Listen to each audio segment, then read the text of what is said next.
Mr. Dean? None. Mr. Fitzgerald? Mr. Thompson?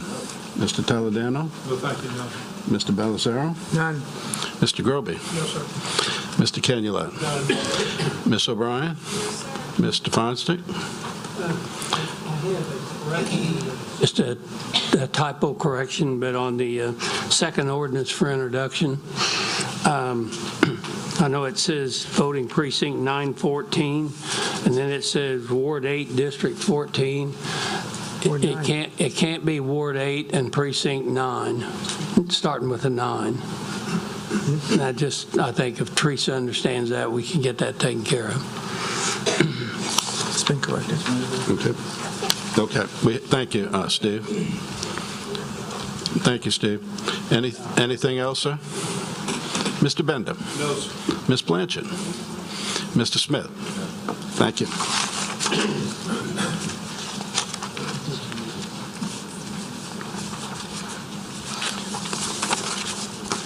Okay. Ordinance number 5, ordinance calendar number 6268, ordinance to amend the Code of Ordinance, St. Tammany Parish, Chapter 26, to provide for enforcement by the Justice of the Peace Courts and Constables. Mr. Han, I believe you're going to speak on this for us, sir? But Terry's on. Yes, sir. Okay. This is the next step in conjunction with the legislation we had passed and was signed by the governor relative to the Justice of the Peace Courts and Constables assisting the parish in the enforcement of our code and any violations that may occur. Okay. Any questions from the council? Mr. Bender? Thank you, Mr. Chairman. Mr. Chairman, I just have one clarification question of Mr. Fontenot. Sitting on our code enforcement people, that we worked on for quite a while does not exclude our code enforcement people. There's a little bit of confusion, at least among a few people in my area. Code enforcement will still be able to, along with a police department, a sheriff's department, depending upon what it might be. So let's say noise, for example, okay? Under this, code enforcement, police department, sheriff's department would be able to enforce excessive noise with these handheld decibel meters, which, I know are available. The sheriff has made me aware that he has them in every group of vehicles. So can you just assure us that that is the case, this will remain the case, that code enforcement will still be involved on this end? Specifically to noise, code enforcement does not handle noise. Because of the expertise required, the equipment required, we refer those to the sheriff's office. Okay, so the issues that we're looking at are junk, trash, and debris, long grass, harborage for vermin, those types of uses. Our code enforcement will still be enforcing those, but we'd also the constables and JPs would be able to enforce those regulations also. We have a CEA that's being developed right now that outlines exactly which ones. Those things that are more complicated, such as zoning violations, building permit violations, those types of things would still be handled by the parish staff. Okay, and if I could, Mr. Chairman, I would like to say, so there's nothing behind my question, that I've been very pleased through the years up to now with the quality of the service provided by our code enforcement people. No matter what their workload might be, okay, as we've tightened things up, they have been outstanding in responding to anything that I personally have turned in, and I know to some of the people in my constituency, so I'd like to express my appreciation on that. And Sidney, thank you for the clarification. Thank you. Do I have a motion? So moved. Motion by Mr. Balisaro, second by Mr. Canulet. Please vote. No vote. No vote? Okay. Okay, I forgot to, it's introduction. ask for a motion to approve all items not pulled from the consent calendar. So moved. Motion by Mr. Canulet, second by Mr. Balisaro. All right, please vote.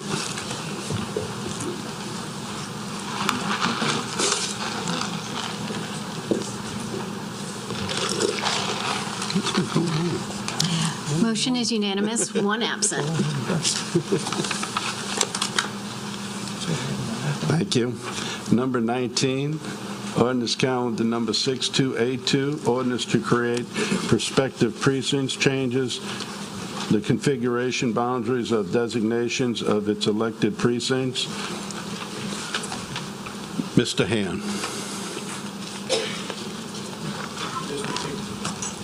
Particular one is relative to correcting the legals descriptions on certain precincts.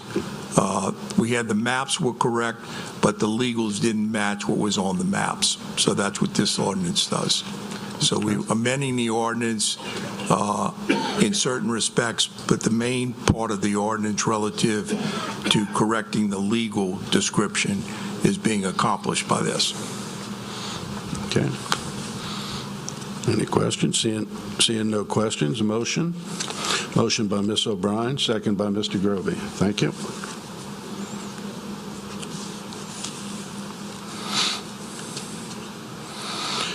Go to resolutions. Resolution number 1, CS number C-6185, resolution approving the issuance of refunding bonds of Waterworks District number 2. Mr. Fitzgerald, I think Mr. Allen is here. I don't know if he's here or not. Here he is. Okay, there he is.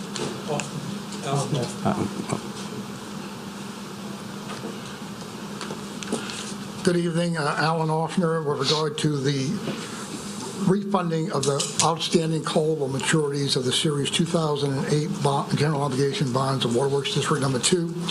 Right now, those bonds are outstanding at an average interest rate about 4.55%, and we've received an offer to purchase to reduce that interest rate to 2.40%. This will save the taxpayers annual debt service reduction will be $16,365 a year, which equals about 2/3 of a mil. So this will be an advantage to the taxpayers because the district can lower the millage necessary to pay debt service. Thank you, sir. Mr. Fitzgerald? So moved.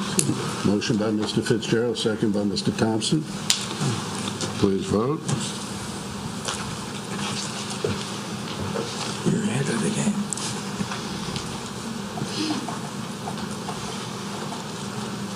Motion is unanimous, one absent. Thank you, sir. Resolution number 2, resolution CS number C-6186, resolution to take action on warranty and performance obligations. Mr. Smith. Chairman, we would like to offer an amendment to this resolution. If you look at your list of warranty obligations here, it would be the 4th one on that list, dealing with Power Drive, and we're in some communications with that developer about some work that's being done through our engineering department. And so we would like to offer a motion to amend, to remove this warranty obligation until next month's meeting, and so that we can amend it now and then go forward with the remaining items on this warranty obligation resolution. Okay, so you're making a motion to amend it and remove that portion of it. That's right. Okay. Second. I'm sorry, Mr. Smith. Pardon? Oh, okay. I made the motion. Okay, fine. gave the second. Okay, second by Mr. Balisaro. Thank you. Please vote.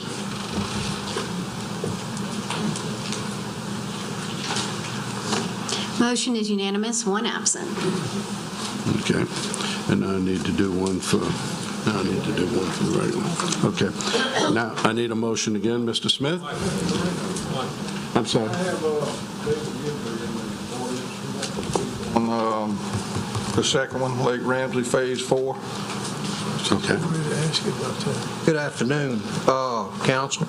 We been working aggressively because of some supplier problems they had with supplying us with the adequate people to put this equipment in. We've had to find other resource to do this, and it's taken some time to get that resolved. I think we finally got it completed as of earlier part of this week to get this resolved so we can complete this obligation that we have, which I expect hopefully in the next few weeks to be completed around the weather. We did request for a extension for a month on the obligation to allow us time to go ahead and complete this without going through the call of the performance obligation, that we could get everything resolved by then.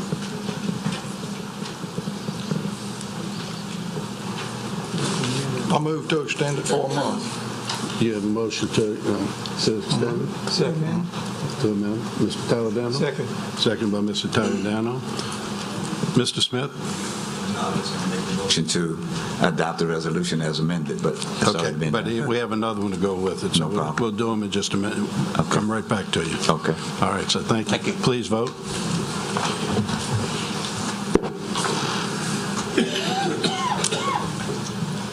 Motion is unanimous, one absent. Thank you. Mr. Smith? I'd like to make a motion to adopt the resolution as amended. Motion by Mr. Smith to adopt as recommended. Ms. Blanchard, second. Please vote.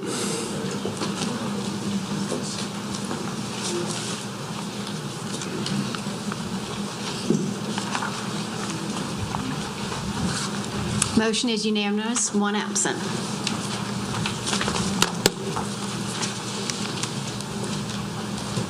Okay, thank you.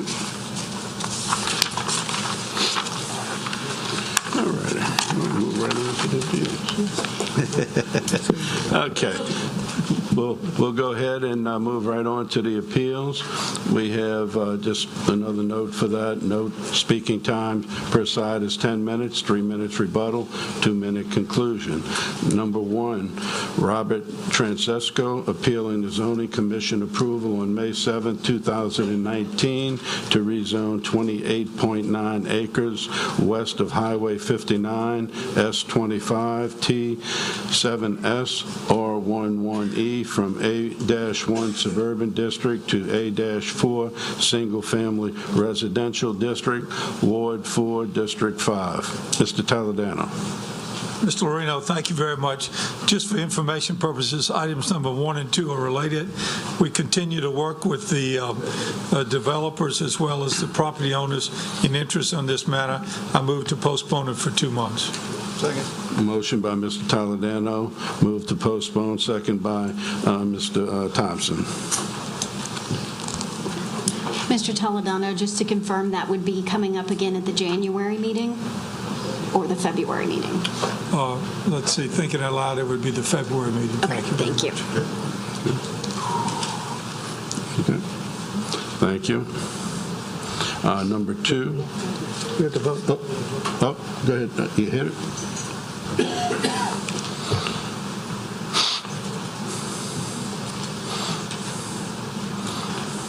Mr. Smith? Motion is unanimous, one absent. Number 2, Robert Francisco appealing the zoning commission approval on May 7, 2019 to rezone 70.9 acres west of Highway 59 south of Dove Park Road from A-1 Suburban District to A-4 Single Family Residential District, PUD, Plan Unit Development Overlay, and major amendment to the PUD Plan Unit Overlay, Ward 4, District 5. Mr. Taladano. For the same reasons I stated previously, I move to postpone this to the February meeting. Okay, motion by Mr. Taladano, second by Mr. Thompson to postpone. Please vote.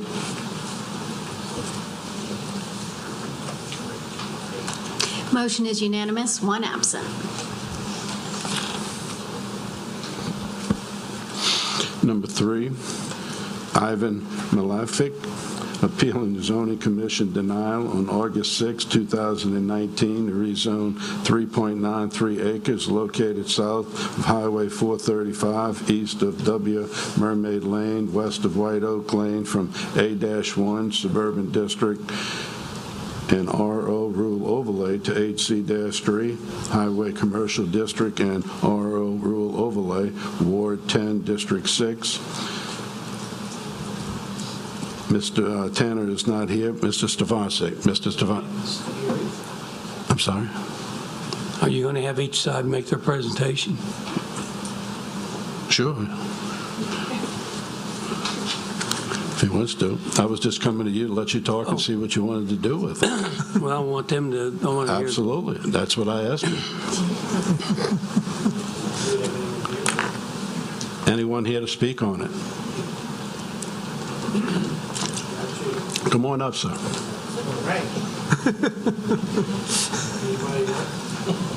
How you all doing today? My name is Ivan Milicevic. I own 28480 Highway 435. I have winery up there, vineyards. I'm building right now for reception hall and wine tasting. And I have 200 parking lots in front of my vineyards and building, and I need 200 more. So I'm asking rezone 3.9 acres to HC3 commercial, so I can have it for parking lot, another 200 spots. So. Okay.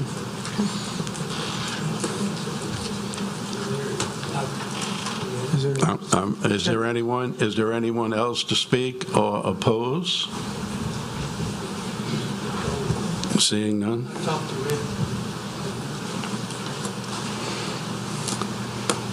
I talked to Richard today, and we had a discussion on this, and I've been up in this area before. There's plenty of space for whatever he needs at this stage, and if he's going to need more parking spaces, he'll build those as it comes up.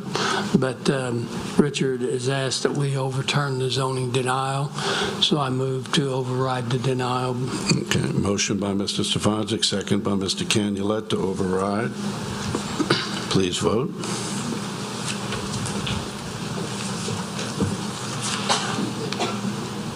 Motion is unanimous, one absent. I need a motion for ordinance of Mr. Stavancic and Mr. Canulette, introduction of the ordinance. Thank you. Thank you.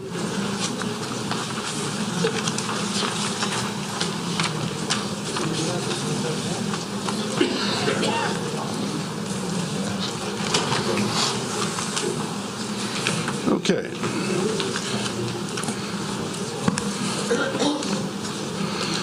Number 4, Paul Barone on behalf of Allstate Financial Company appealing the failure of the motion to approve on October 9th, 2019, the rezoning of 90.31 acres located south and west of Oshner, west of Highway 21, excuse me, Covington, from PBC-2 Planned Business Center to AML Advanced Manufacturing and Logistics District, Ward 1, District 1.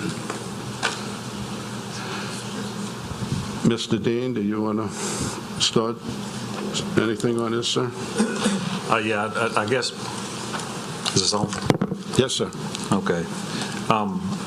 I'd like to make a suggestion or a request of the chair to allow each side to, instead of 10, 3, and 2, we could go 15, 3, and 2. 15, 3, and 2? So add 5 extra minutes to each side. Okay. Well, I have no problem. I don't know if somebody else would have a problem on that. And I don't know if I need to put that in the form of a motion or what. Well, let's just see if anybody challenges it, and if we have to vote, we'll vote. Anybody have a problem with allowing, this is a pretty lengthy decision, and I think 5 more minutes would help on each side. That's just my personal opinion, but defer. Yes, sir. I haven't seen it yet. It's not on yet. You go right ahead. we ran into this problem a couple of years ago, or more than a few years ago, and we kept, excuse me, we used to have 5 minutes per side and 3 minutes per rebuttal. And people said that's not enough time, so we put together a committee that had councilmen, it had people who present both sides on this committee, and we came up with these numbers and said that should be plenty of time to handle any kind of a thing that comes before this council. So in our ordinance, and that's what we abide by up here, is the ordinances that we develop. And we've got one, and it says each side will be given 8 minutes to present their case, 3 minutes to summarize. I'm sorry, 10 minutes to present their case, 3 minutes to summarize, and if anybody from the council asks either side any questions, then both sides have 2 minutes rebuttal. And along that time, we felt like this was sufficient for any case that comes before here. I know there's some long cases, but when we go to the point of just continuing to give additional time, then I think it's a problem, and it'll continue on into the future. And my contention is if we don't vote, if we don't support our own ordinances, then I don't know how we expect anybody else to support them. And that's all I have to say. I'll vote no against any additions of time, and you know I will. That's fine. Mr. Bender? Yeah, thank you, Mr. Chairman. I want to support Councilman Dean's request. I understand we have an ordinance, and I also understand that people from both sides have put a lot of time and effort into this. We all know this because of the amount of information we've received from the citizens and also from the development side. So I would just say this, I would rather hear a little bit more. I agree with Mr. Dean on that. I would rather know a little bit more before having a vote, and I would like people on both sides to feel like no matter how the vote would turn out, that they had their opportunity to present enough information to the council to make an intelligent decision. So I will vote yes and support Mr. Dean. Okay. Mr. Smith. Yes, since we are getting into that time component already, this is exactly what's going to happen when we have the ordinary time, as Mr. Stefanski talked about, the time that's already allotted according to the ordinance. And I have to agree with him. If we have rules that we put in place, then we need to follow our own rules. I think that we're going to have adequate time for both sides to be able to answer any questions, especially when it comes back up here, to give them more time concerning their particular presentations. So I cannot support that, but I'm sorry, Mr. Dean. Okay.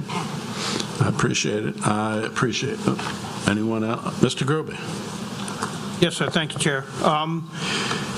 I'm going to support Mr. Dean's request for time. We need it.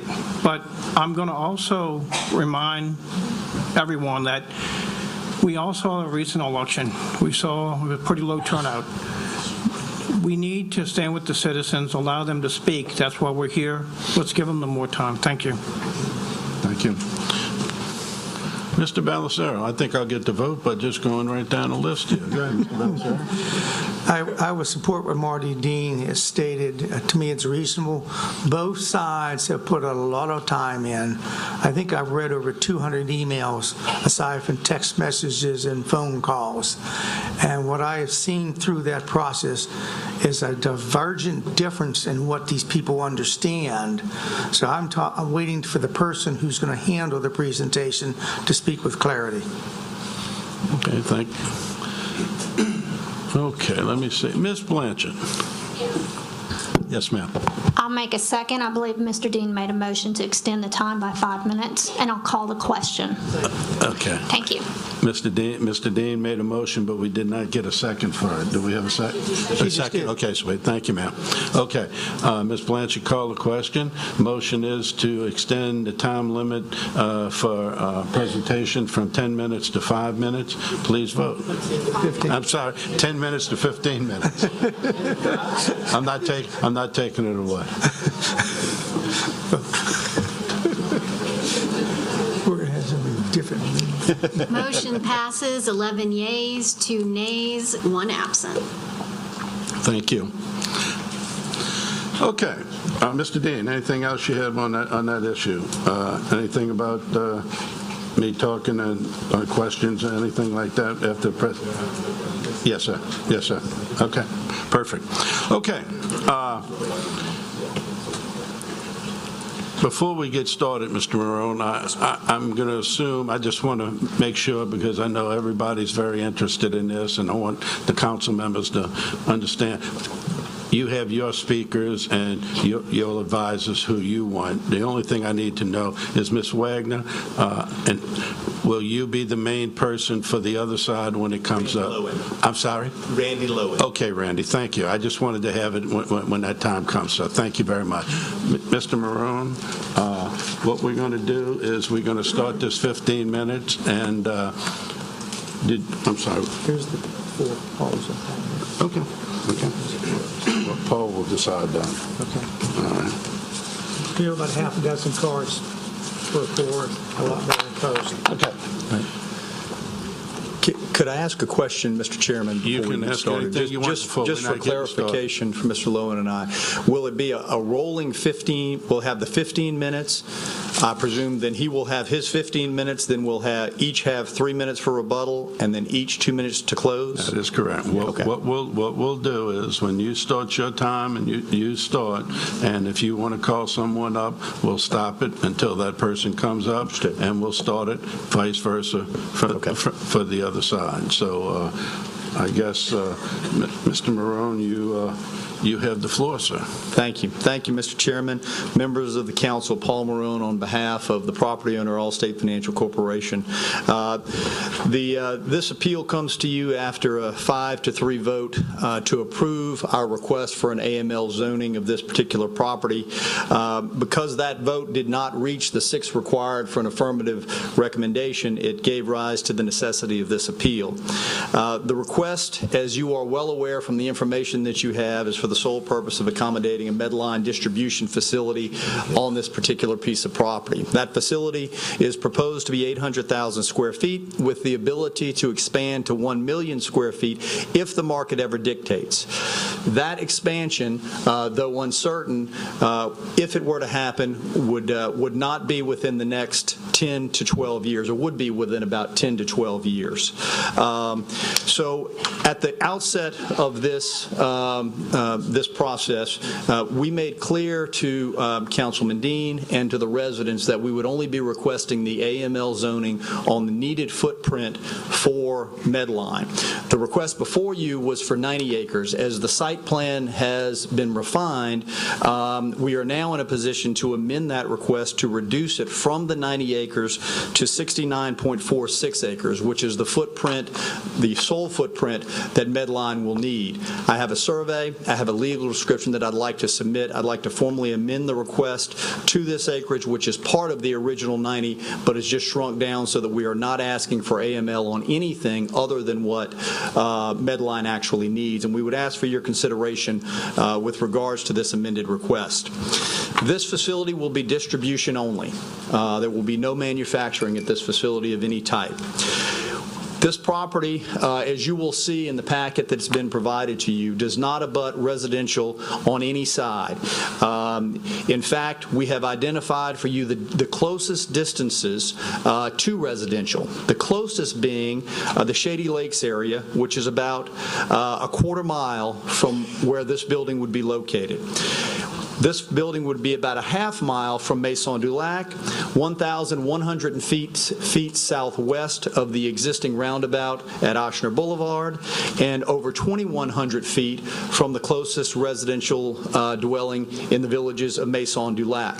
The villages at Normandy Oaks. As you can see, the property is tucked against the interstate, and it is surrounded by non-residential uses on all sides. You will also notice the buffers. There's over 60 feet of buffer along I-12 that grows to 130 feet. There's also a significant stand of mature trees within the I-12 right-of-way that would remain. On the east side of the property, you'll notice that there's a buffer of 210 feet. On the west side, over 700 feet. On the north side, over 200 feet.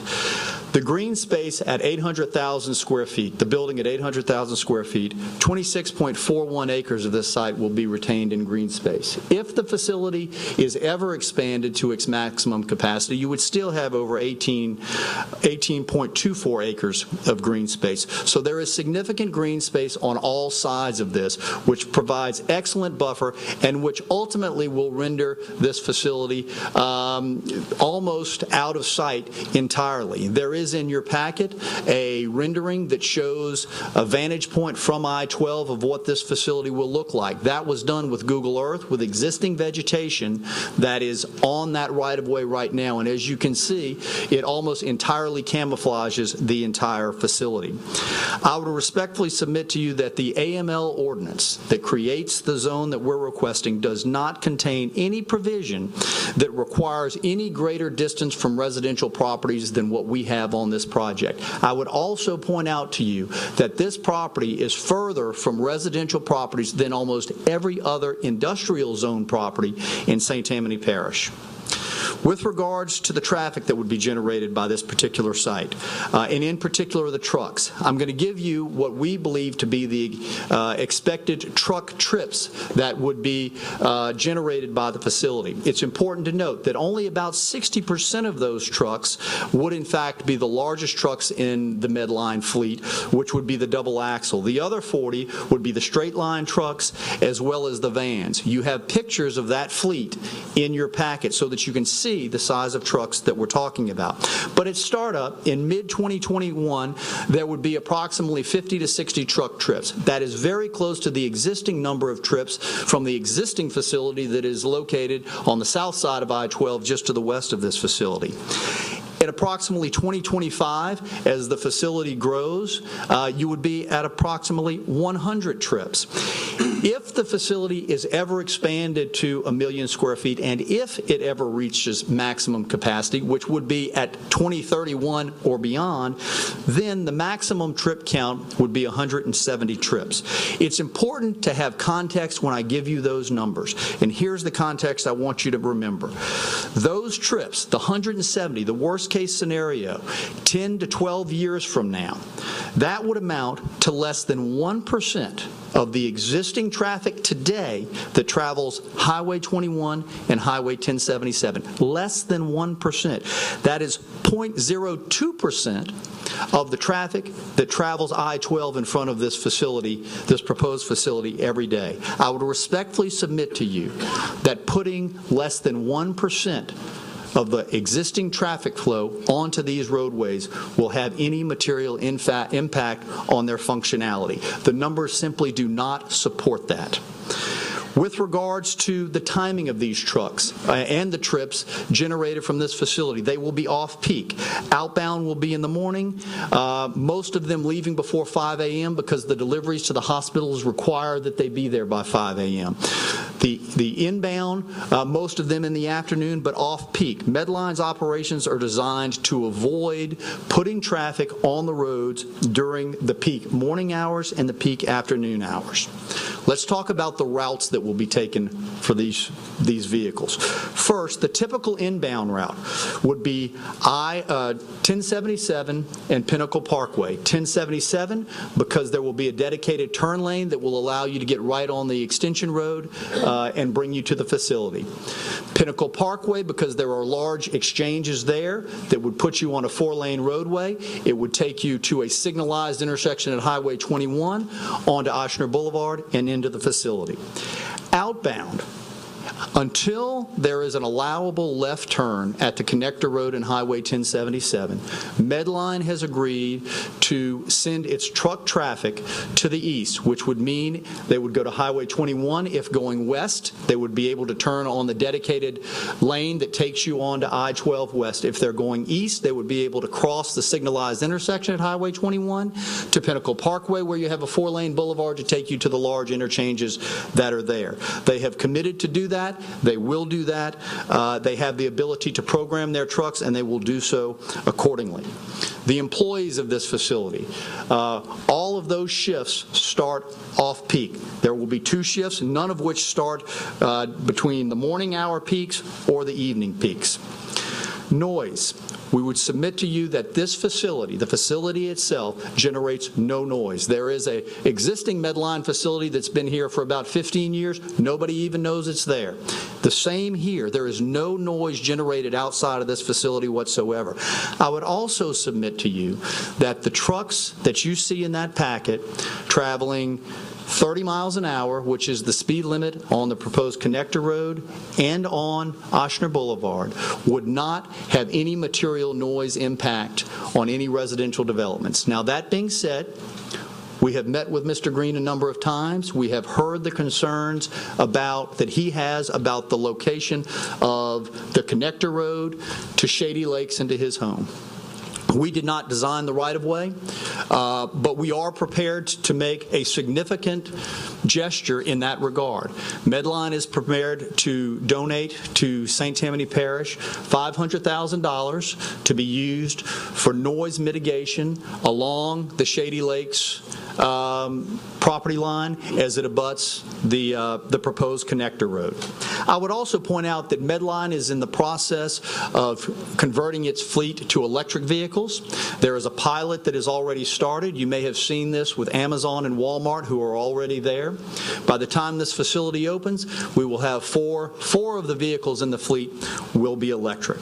Now, it's important to also keep in mind and have context, not only on the trips generated here and the trips that are on the roadways today, but I think you have to look at what is the existing zoning of this site and what are the trips that would be generated by that zoning. That zoning is PBC2, Planned Business Campus 2. And the trips that would be generated by a business park of that size with that zoning would be at a minimum 4 to 5 times the trips that I just mentioned to you. And those trips would be at peak where ours are not at peak. And I think that is important, and I hope you will remember that. A business park of this size would be expected to generate over 3,300 trips, where the maximum that our facility would be able to generate would be 800 trips. I would also tell you that truck traffic would be a continual part of the traffic in any PBC2 development. So to believe that if PBC2 were developed here, there would be no trucks, that simply is not the case. With regards to drainage, that is not typically an issue that is discussed at zoning, but I want to touch on it. We know that there's a 25% reduction required on a 100-year storm event. We know that if we can't meet that, we cannot get a building permit. I will tell you, you have a unique situation here because rather than building detention ponds when this facility is built, those detention facilities are already in place. The Wainers have already constructed them for their entire properties in this area. In that system, there is currently 109 acre feet of additional storage. That alone would more than accommodate what would be needed for this particular development. But there will be an additional 25 acre feet that will be constructed. Once that is done, we will greatly exceed the requirements of St. Tammany Parish. But I will make you another proposal this evening, and it is this. St. Tammany Parish requires 25% reduction. We will abide by a 30% reduction on the Medline site. So we will exceed your requirements, and we will obligate ourselves to do that tonight. In addition, we will make sure that that detention facility acts as a first flush system, so that the first inch of rainwater that hits there will be treated before it gets into any neighboring streams or bodies of water. And that is our commitment to you this evening. PBC2, if you will look on page 6 of the packet that is before you, when you're asked to consider this particular development, you must also consider what could be built, what is permitted under our existing zoning today. Because to look at this in a vacuum would be a mistake. To say that the property is going to stay in its current condition would not be accurate. That property is going to change. And what you see on page 6 is exactly what can be built. It is permitted today. And what is on there? Well, that is a high-intensity office and commercial use development laid out by our architect with the requirements and provisions of PBC2 in mind. PBC2 allows 200-foot buildings. On that plan, you will see that there is almost 6 million square feet of office and retail. There are 16,000 parking spaces that are identified on that site. We have said repeatedly, I'm going to say it again here this evening, this proposal is far less impactful than what can be done on this site at PBC2. The traffic generated by PBC2 is at a minimum 4 to 5 times greater than what this facility would produce. The usable space, if developed under PBC2, and look at that drawing, is 4 to 5 times greater than the maximum capacity we are proposing for this particular use. All of that being said, this development is far less impactful than what you could do and what you would have under PBC2. I'll conclude, and then I'll yield to Mr. Massengill, Mr. Chairman, but I'll conclude with this. We have a unique and excellent opportunity to keep an excellent corporate citizen and great business here in St. Tammany Parish. Medline went through an exhaustive search to determine a location that was suitable for them, and they do this all over the country.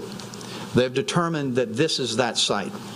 Your staff has recommended approval of our request. 5 of your 8 zoning commissioners that were present at that meeting voted in favor of our request, and I would urge you to vote in favor of our request this evening. Thank you, and I'll yield my time to Mr. Massengill. Thank you, Mr. Brown.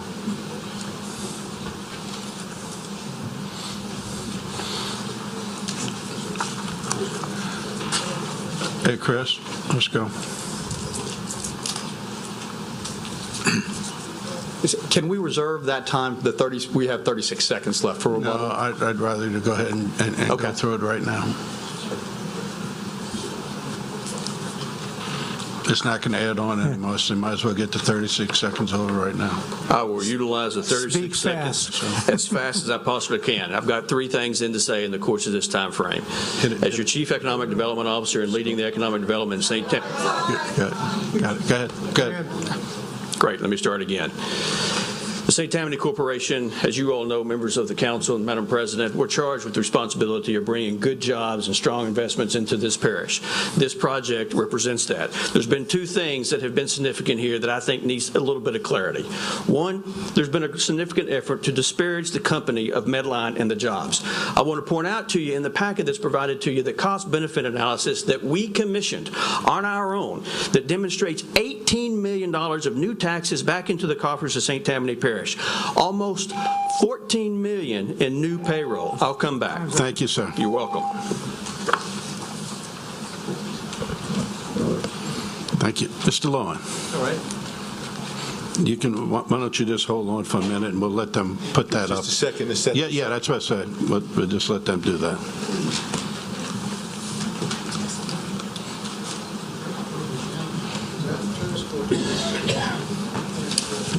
That's for me? Show back.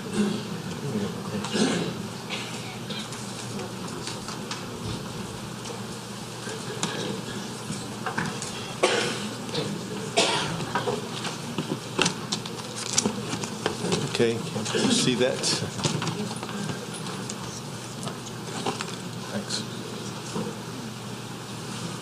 All right. excuse me, I'm sorry. Sure. Before we get started, are you authorized to speak for the whole 15 minutes on this? Is that how? I want you to hear from some of the residents and some of the witnesses that we have, so I Okay. want to utilize 5 or 6 minutes, if I can, to outline what we want to tell you. That's fine. So when you finish, you just call up who's coming next, and go right down. Yes, sir. Okay, sir. Thank you. Hold on one second. Let me put it on there for. Okay, go ahead, sir. Randy Lowen, Milling Law Firm, on behalf of the coalition. Yep. Randy Lowen on behalf. Darn it.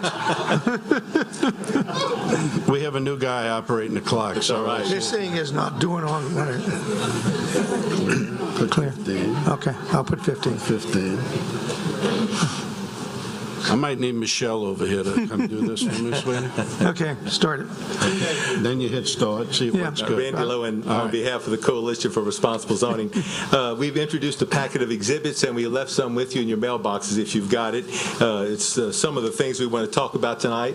We appreciate the extra 5 minutes. I hope we can try and cover all that's in there. Some really important issues before you tonight. I want to tell you, you don't know me, but I want to tell you in 4 words, I'm pro-business and pro bono. Pro-business because we're not against Medline. We're not disparaging them. We just want to show you that this location is not the proper place for them. The traffic issues, drainage issues. This is the first AML zoning request you've ever had in the parish. We need to look at, do you want to put industrial type facilities in this type of area where residences are? So we want to talk about all that with you tonight. We want to talk a little bit about property values. We want to tell you there are alternate sites. There are sites in Slidell. There are sites between here and Slidell that are very appropriate for them.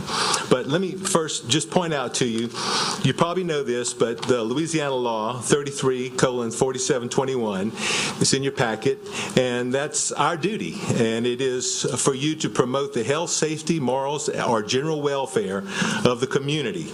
So if there's sort of a toss-up between the community of a business, their business interest, and the interest of the public, the law tells you, you vote in favor of the public. And tonight we're going to show you that that's what we believe you should do. On traffic, Mr. Marone told you that there would be maybe 170 trips generated, and that may be true, what comes out of their facility. But I want to remind you that there's stuff coming into their facility. There's got to be deliveries coming in so they can load up those trucks. There are employees coming in and out. There's going to be a huge traffic burden on already overburdened streets that are in this area. And you know about this area where I-12 is. It's a death trap. We've said that. And we had an accident there yesterday. We had 4 killed in 2018. I think some people seriously injured yesterday. We can't afford to put more trucks, especially, or cars, on that area. We have some pictures in our exhibits that show you what these traffic accidents look like and some statistics out there. I believe there were 900 or 1,000 accidents from 2013 to now, just in this area. So it's a horrible area to put more trucks on the road, and we're going to have someone come and talk to you about that. As far as the 1% that Mr. Moran mentioned, that less than 1% addition, we don't need any more percent, but especially not trucks.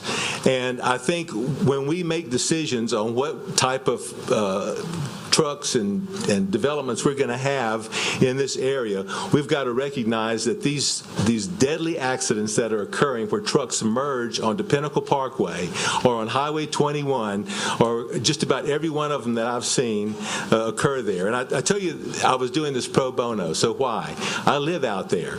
I drive by these accidents all the time. Wednesday, I couldn't get to the office for 2.5 hours. Everybody's going around Highway 22, 190, trying to get away from these things. We just can't afford to put more trucks in this area. There are plenty of other sites that are available to Medline. We just asked that they would take a look at those. Drainage. If you look, here's the Medline facility, and it's hard to tell, but even with their reduced footprint, this is going to be the size larger, just the facility, larger than the new Orleans terminal at the airport. And if you add the parking onto it, it's 6 Superdomes side by side. Imagine that, 6 Superdomes of wetlands and wooded areas is going to be dug up, raised 3 feet or so, filled with concrete that's impervious. Where's all that water going to go? We're going to show you tonight what we think is going to happen. Here Here's Forest Manor, a nursing home, oxidation ponds right there. If that water drains and gets in the oxidation ponds, it's going to go in where all these elderly residents live. We can't risk that. And here's Shady Oaks subdivision. If the water flows up in here, they've had flooding problems. Look at the pink on the map. That's all flood zone areas. All this green is wetlands right in here. They still don't have the Corps permit. I want to finish up really quick and let you hear from some of the other witnesses that we have. But I want to remind you that many of the owners that bought homes in this area did it based on what the zoning was, and they were relying on no decision to come in and just change spot zoning for someone right here for Medline. And we're going to talk about that a little bit more. But I think it's important that we recognize that the citizens have a right to not have their property values really depreciated because of that. One last thing I want to mention, then I'm going to yield my time and come back in rebuttal, but the alternate sites, Slidell North Shore Mall, the mayor over there says they'd love to have it. Highway 1088, right down the next exit, right down, is a wonderful site. 434 Lacombe. Those are all great sites that are available, big enough for Medline. We'd love to have them here. We want them in the community, just not at this location. So I yield the rest of my time, and I'll be back at rebuttal. Thank you. Thank you. Thank you, Mr. Lowe.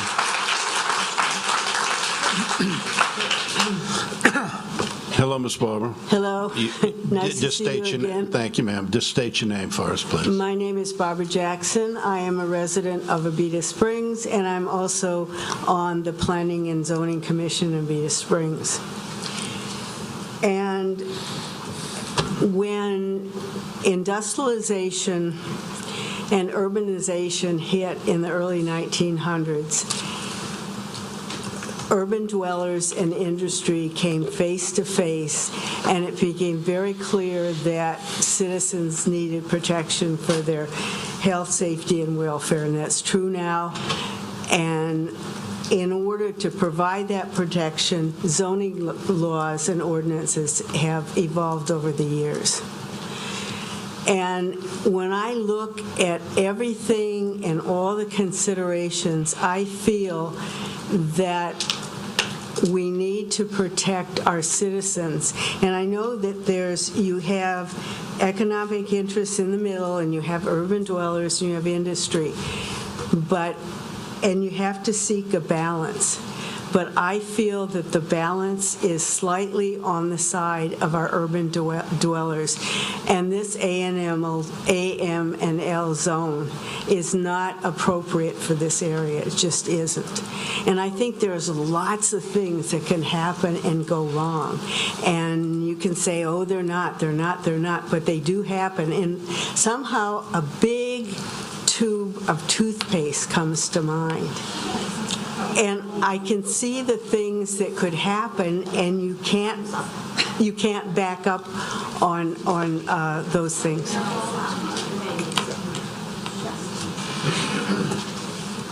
Hello, my name is Tess Crockett. I'm a graduate student at Southeastern Louisiana University. I do wetland planning, protection, and restoration, but in the interest of time, we're going to talk about flooding and drainage. So in July of 2019, on behalf of this project, an application was submitted to the Army Corps of Engineers looking to get permit application for Section 404 permit and water quality certification. Within that application, they stated that 53 acres of forested wetland would be impacted by this. They also were rebutted with that application by Gulf Restoration Network, where it was noted that they have had no environmental impact statement done. It is not consistent with the 2016 executive order or comprehensive master plan of 2017. Also, filling of these waters is against the anti-degradation policy, and it does not adequately describe any type of a mitigation plan. From FEMA directly, in this parish alone, $1.3 billion of U.S. taxpayer money has been spent on insurance claims for developments exactly like this development that they're proposing. And CPRA has previously stated in this parish, more than any other parish in this state, $1.2 billion would be needed to secure the community further against flooding. CPRA has not assessed this development proposal in any way, so any kind of additional increases to the drainage burden or to flood risk to the local watershed has not been done. The risks of rezoning this area are neither completely known, nor are they small in magnitude. And the last thing that I'd like to say, of course, we all know how vital our wetlands are and how much they're depreciating.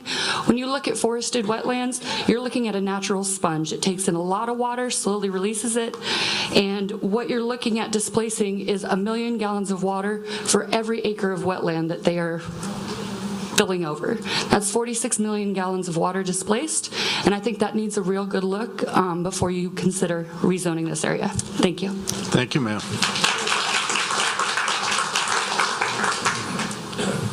Good evening, council members. My name is Joseph Bistis. I'm a resident of Maison de Lac. I'm here tonight, I think, bringing a qualified experience to this discussion, very pertinent. I'm a previous Director of Business and Industrial Development.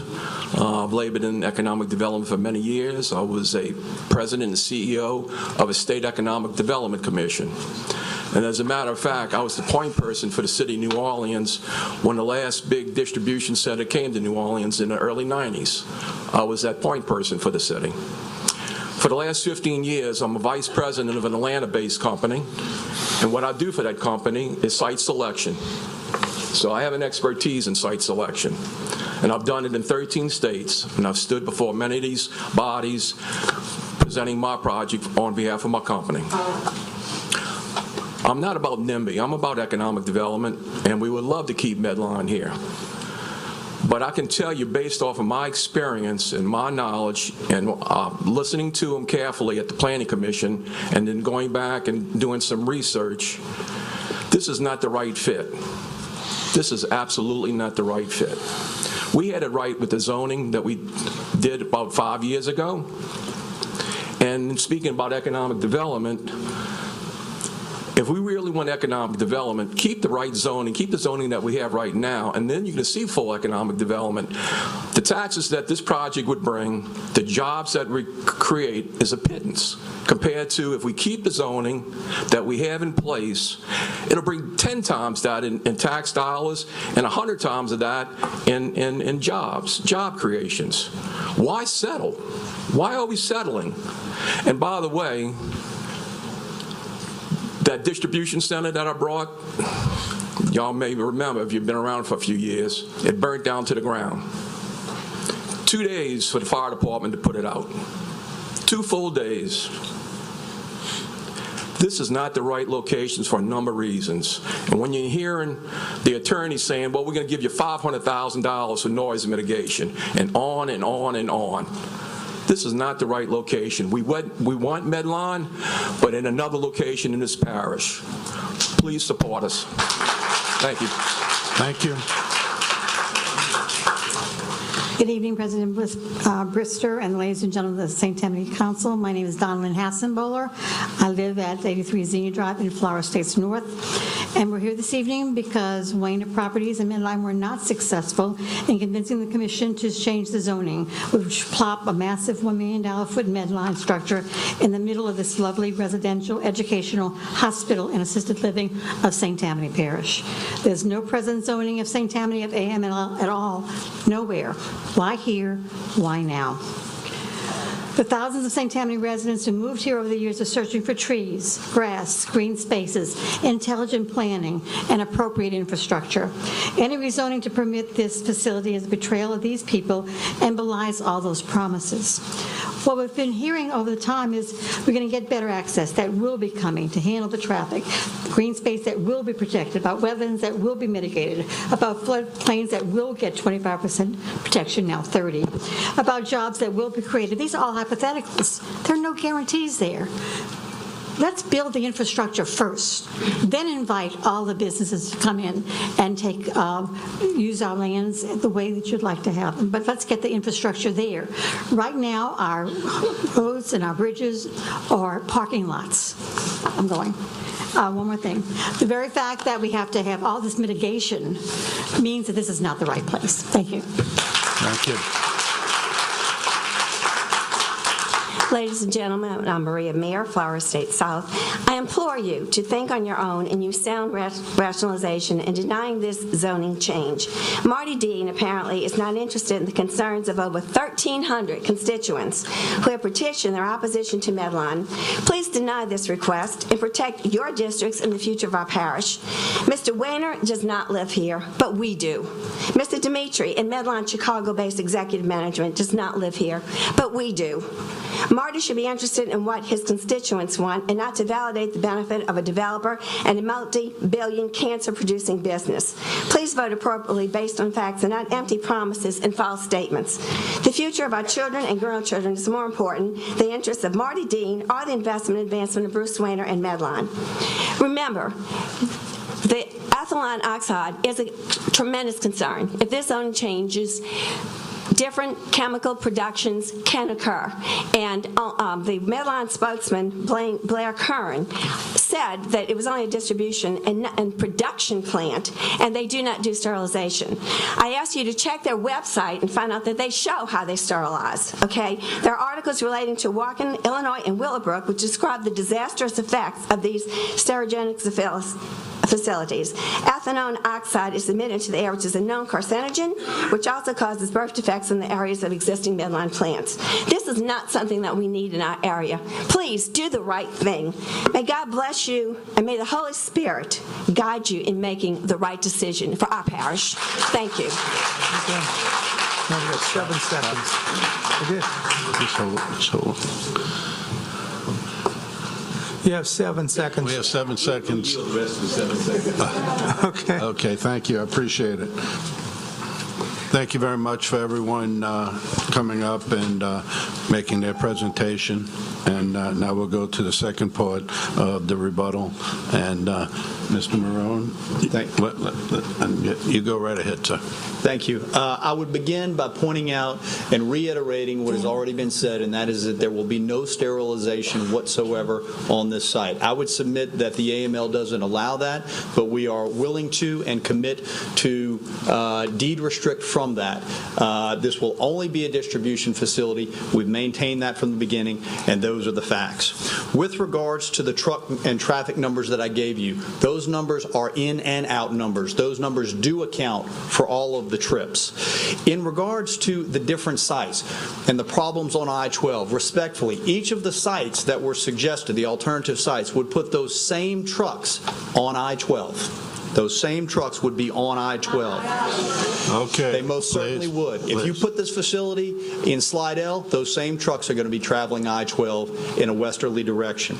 I would also point out that there's an inconsistency. You were just told over 15 minutes about all of the problems that this facility and changing the zoning will create. But then you were told to keep the existing zoning. But the existing zoning exacerbate and makes worse all of those problems. So I would urge you to consider the facts. You were asked to consider the facts. Please do. Consider the facts. And the facts do not belie a lot of the arguments here. This development is far less impactful than the PBC2. The numbers that I've given you do not support problems or creating problems with flow or traffic on our roadways. Less than 1%. Whether you're a truck or you're a car, less than 1%, I would submit to you, cannot make a significant difference on the functionality of those roadways.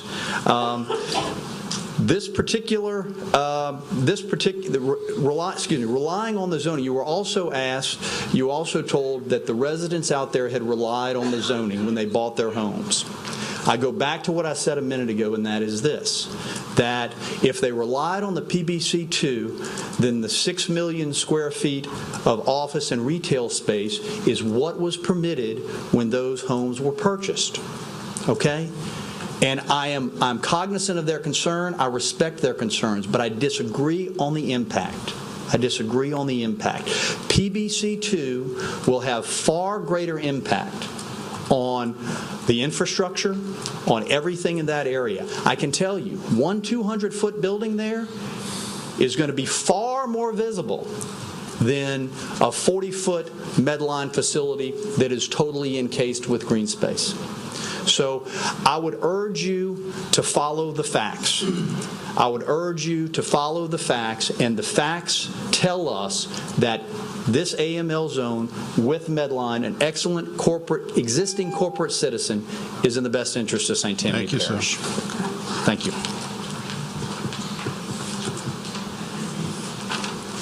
Let's talk about the facts just a little bit.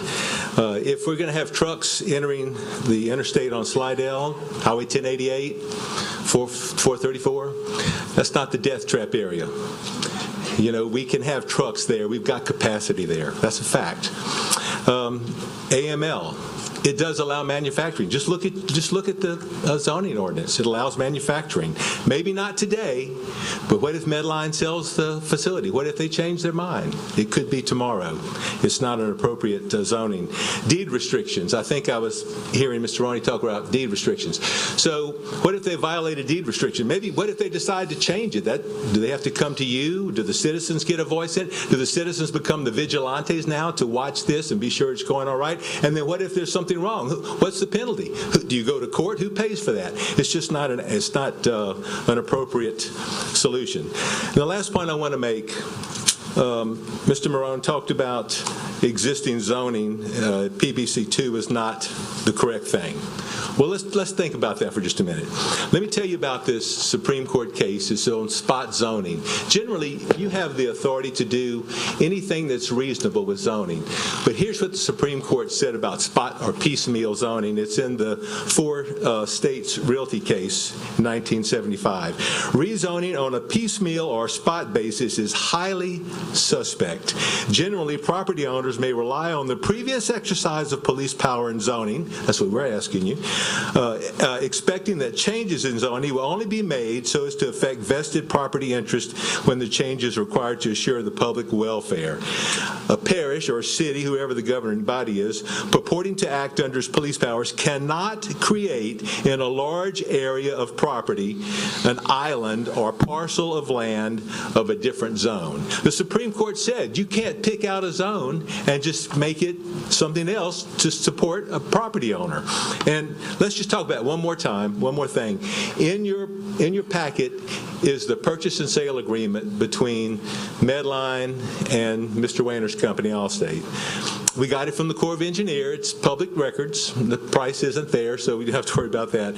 But paragraph 7.1.2, I want to call your attention to it, says this, that if they don't close the sale and Medline doesn't buy the property, the purchaser shall be obligated, that's Medline, shall be obligated to reimburse the seller for all the costs and expenses incurred to have the property rezoned back to its prior zoning, PBC2. Here's their purchase agreement. They're saying PBC2 is the proper zoning. And if you don't approve it for Medline, well, we're going to go back to what it really should be, PBC2. Thank you. Thank you.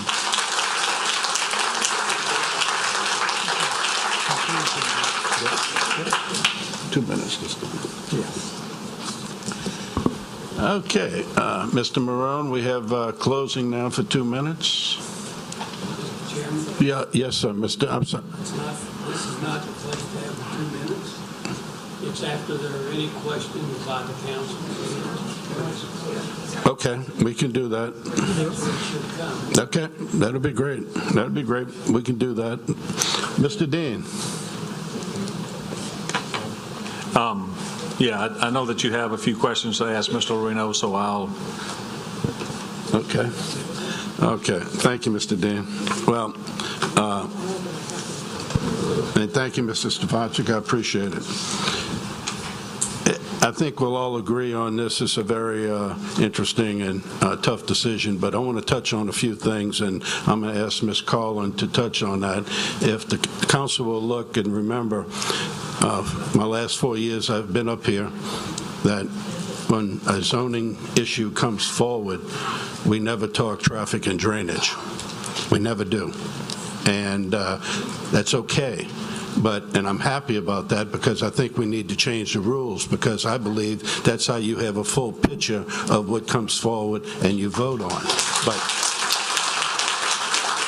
But that's not the case now. That's not the rule we're operating under now. So I asked our legal staff, our DA legal staff, if they would look at that and make sure that we're doing what we could be doing. So, Ms. Carlin, would you just introduce yourself and touch on that for me, please?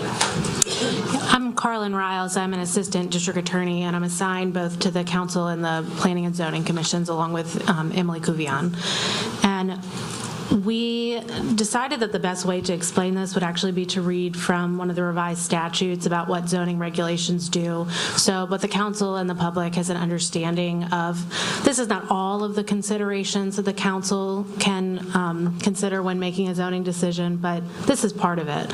So the regulation says that, the statute says that zoning regulation shall be made in accordance with a comprehensive plan and designed to lessen congestion in public streets, secure safety from fire, promote health and general welfare, provide adequate light and air, avoid undue concentration of population, and facilitate adequate transportation, water supply, sewage, schools, parks, and other public requirements. The regulation shall be made with reasonable consideration of the character of the district and its peculiar suitability for particular uses, and with a view to conserving values of buildings and encouraging the most appropriate use of land throughout the municipality. This is just a general overview of what zoning regulations, the zoning commission, and the council can take into consideration, along with many other factors when making a zoning decision. And would you like me to go into the procedural history of this? Yes, ma'am. So again, just to make sure everyone's brought up to speed about the procedural history of this case, this was first heard at the September Zoning Commission meeting, and after a pretty lengthy discussion, it was postponed. There was a community meeting held, which I understand lasted 2 to 3 hours, and the Zoning Commission heard this again, and after another lengthy discussion, the Zoning Commission made a motion to recommend approval of this site. Now, just so everyone understands, the Zoning Commission only makes recommendations to the council, and nothing the Zoning Commission does is final. It all has to be voted on by the council. So they made the motion to approve, and that motion failed. It required 6 votes, and it only had 5. So what's before the council tonight is Allstate Financial Company's appeal of the Zoning Commission's failure to approve. The council tonight can override that, and if they vote to override the recommendation of the Zoning Commission, they will have to introduce an ordinance to amend the zoning map. So tonight would not be the final step. If they voted to override, they would still have to vote to introduce an ordinance, because ultimately the outcome of any zoning recommendation is the council either does or does not amend the parish zoning map.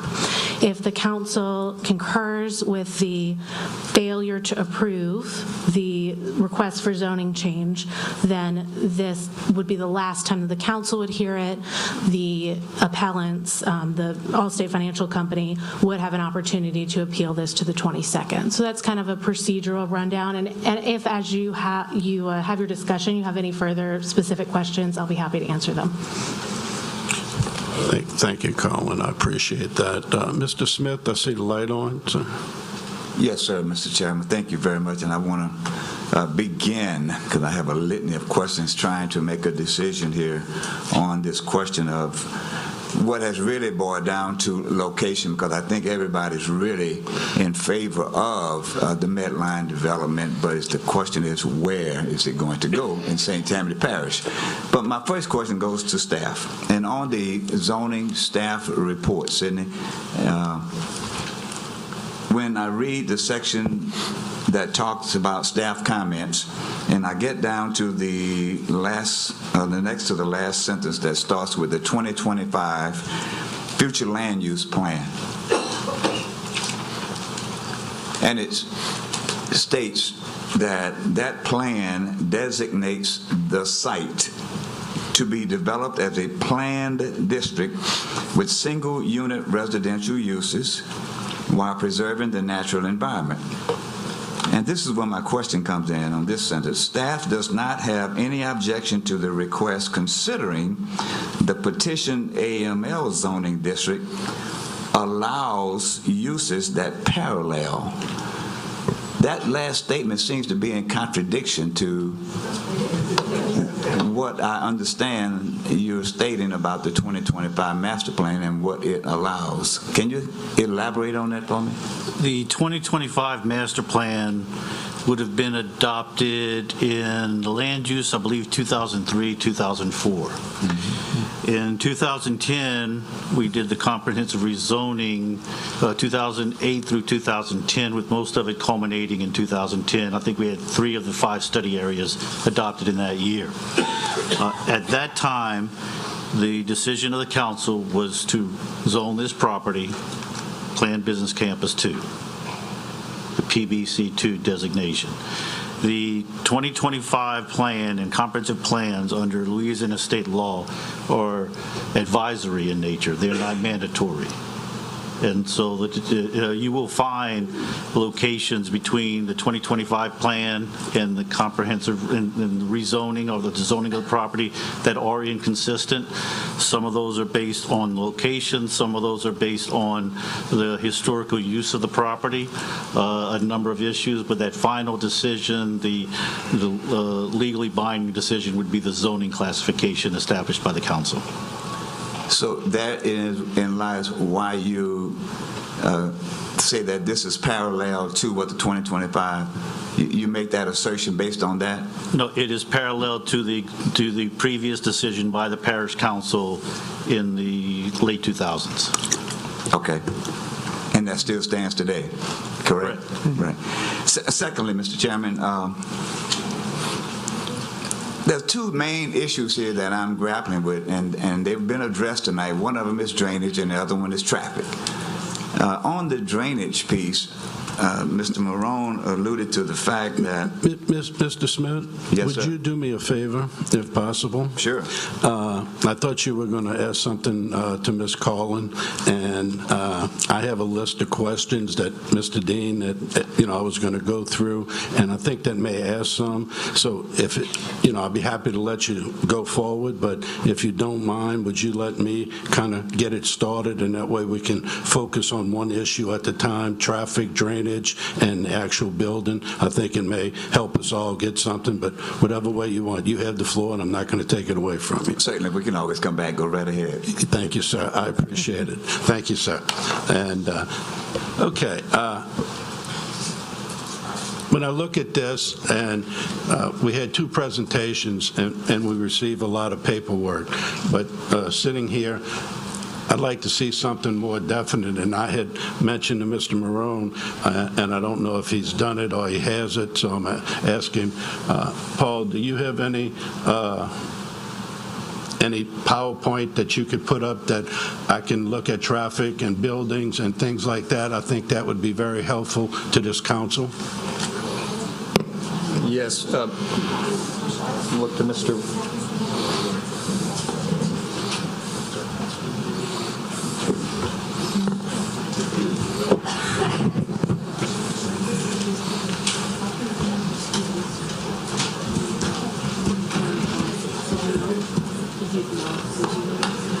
Turn Sydney off. It's done over there. No.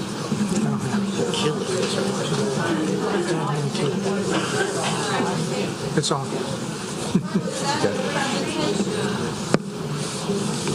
Mr. Lorino, what you see on the screen now is the overall site plan showing the Medline site with the distances to the various residential areas that I mentioned earlier. It shows I-12 and it shows the connector road. Okay. Do you have an architectural rendering of this project, of this building? That is a rendering there provided by Medline.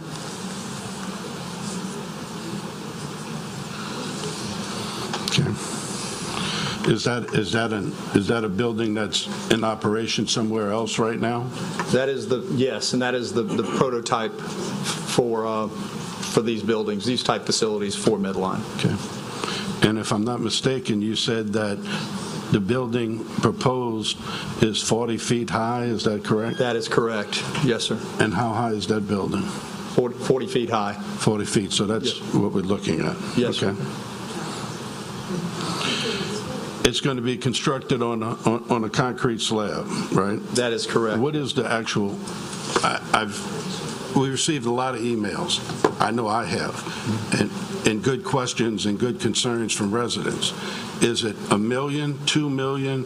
What is the actual footprint, if you could give it to us, of the proposed project?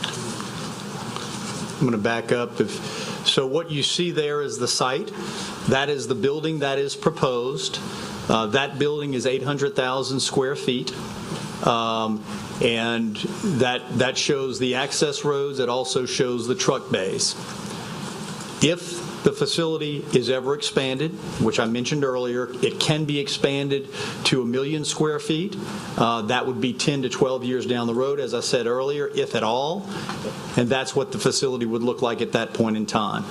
That is the 1 million square foot facility, and that's the 800,000 square foot facility. Okay, but let me ask you a question. You cut the zoning down. So is this the one that it's proposed for now? That's correct.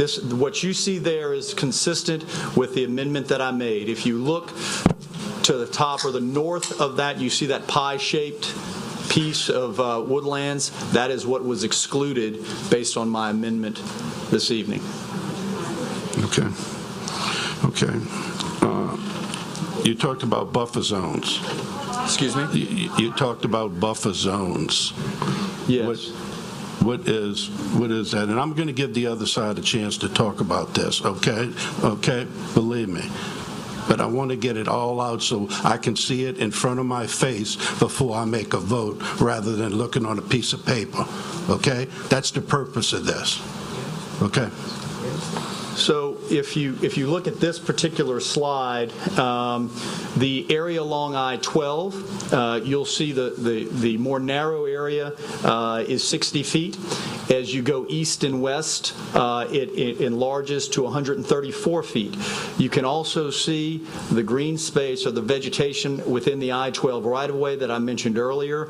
It is faintly there, but you can see that. On the east side, the green space area is 210 feet, though it narrows as you go north. On the west side, it's over 700 feet. On the north side, it's over 200 feet. Those are the buffers. Also, as you see with the amendment, all of that existing pie-shaped piece that was excluded from the request is not part of the AML zone. So that entire piece will continue to lie between this facility and the connector road and the roundabout. Okay. A resident sent me something that he thought he could see the facility that you had from his backyard. So I would go to this slide for that, and I would respectfully suggest that is inaccurate. I don't know where the resident is. The closest residence would be Shady Lakes, which is to the northwest. That is Shady Lakes how far is Shady Lakes? About a quarter mile. You would have, between that residence, you would have trees, the connector road, which is a 4-lane boulevard, additional trees, and then the buffer zones that I just mentioned. All other residences are even further, and there would be absolutely no sight lines whatsoever that would allow you to see this building. Okay. Mr. Maroon, about the operations. Besides the proposed distribution facility, as previously described, is Medline planning to conduct any other operations at this location? No. When you say no, would you be willing to put that in a deed restriction if you also desire? We can't force anything like that. Yes. And I'm just asking the question. Yes, we've committed throughout this process on numerous occasions that we would in fact put that into a deed restriction. Okay. This is very important. Very important. Yes, sir. The citizens are concerned about the possibility of toxic materials there, or taking, I guess, cleaning it, whatever they do. I don't know the whole operation of Medline. But that is something that they're concerned about, and I'm concerned about that, quite frankly, also. And I know other members are. Will they be doing that at that site? Absolutely not. Medline does not have any plans, and we will deed restrict. If, in fact, AML allows it, which I would argue that it doesn't, we will deed restrict to prohibit that. Medline does not, in the rare instances where they do their own sterilization, and that's rare, most of that is outsourced at other locations, they have an independent facility that does that. They do not do that within their distribution facilities, and they will not do that at this facility. And we will deed restrict against that. Okay. Another concern that they shared with me, because I read all of those, noise. What about the noise? What about the noise of the trucks and things like that? Talk a little bit. So with regards to the noise, twofold. One, the building, the facility itself generates no noise. Nothing at all takes place outside. With regards to the trucks, as you have in your packet, and which I can show on the screen, the fleet of the trucks that they have, the largest is a single axle truck. Which will carry nothing but medical supplies. So if we go back to our site plan, and you can see the routes of where those trucks could be, the only place that they directly pass residences would be on the Shady Lakes area. But I would submit to you that you've got a 4-lane boulevard there to carry traffic, and that the noise from these trucks would not have any material effect on that. And we've proposed a remedy to that in our proposed contribution. So it's very important also. This is the same thing that you provided us up here. That is yes, right, that's right. the exact same thing. I just want to make sure of that. That's correct. Okay, that's correct. Thank you.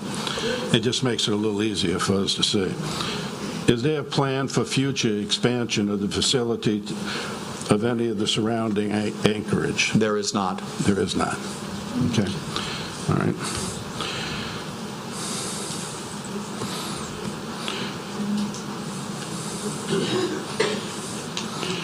Let's talk about I'm very confused on, we talk about trucks and trips and things get discombobulated. Mm-hmm. Let's look at the trucks first. Mm-hmm. Will you be using 18-wheelers, 14-wheelers? What is the actual? The largest truck in the Medline fleet is a single axle, which I think is actually a 16-wheeler. And that is the largest truck that is in their fleet. Okay. So that will not be your normal 18-wheel lengthwise. I'm not talking about tires. No, that's what you said. No, it's not. It's not. Okay. Excuse me. It's not the typical 18-wheeler lengthwise or weight-wise or capacity-wise. Okay. And they can talk about that for me. But do you have a diagram of how the trucks are going to get there? Something that we have in here. I didn't look at my. I do not have a diagram. Okay. I did do my best to try to explain that. I can do that again if you would like, but we do not have a diagram to that effect. Okay. Would Medline consider delaying or be forced to delay the start of their operations if the access road is not completed and finished when the site is constructed? I do not believe that they would be in a position to do that. I know the access road, though, is quite important to them. But I know that they have obligations that have them on a timeline, and I do not believe that they're in a position to delay beyond that. Okay. You touched on it, but I'm going to ask you again. Are there certain times of day and night that oversized vehicles would not use the facility? During peak times. Okay. During peak times, you would not have not just oversized vehicles, but there would be no traffic, basically, that would be during the morning peak or the evening peak. Most of the inbound trips would be in the afternoons or in the early mornings. The outbounds, most of them are all in the early mornings, well before peak. Okay, would that be in a deed restriction if you all saw fit to put that in there? I don't think that we can't put that in a deed restriction because of the need. If there is an emergency with this type of facility, they would have to be in a position to respond to that, being their clientele or hospitals, nursing homes, and so forth. So if there is a need, they would need to have the ability to respond to that. They do have the ability to program their trucks.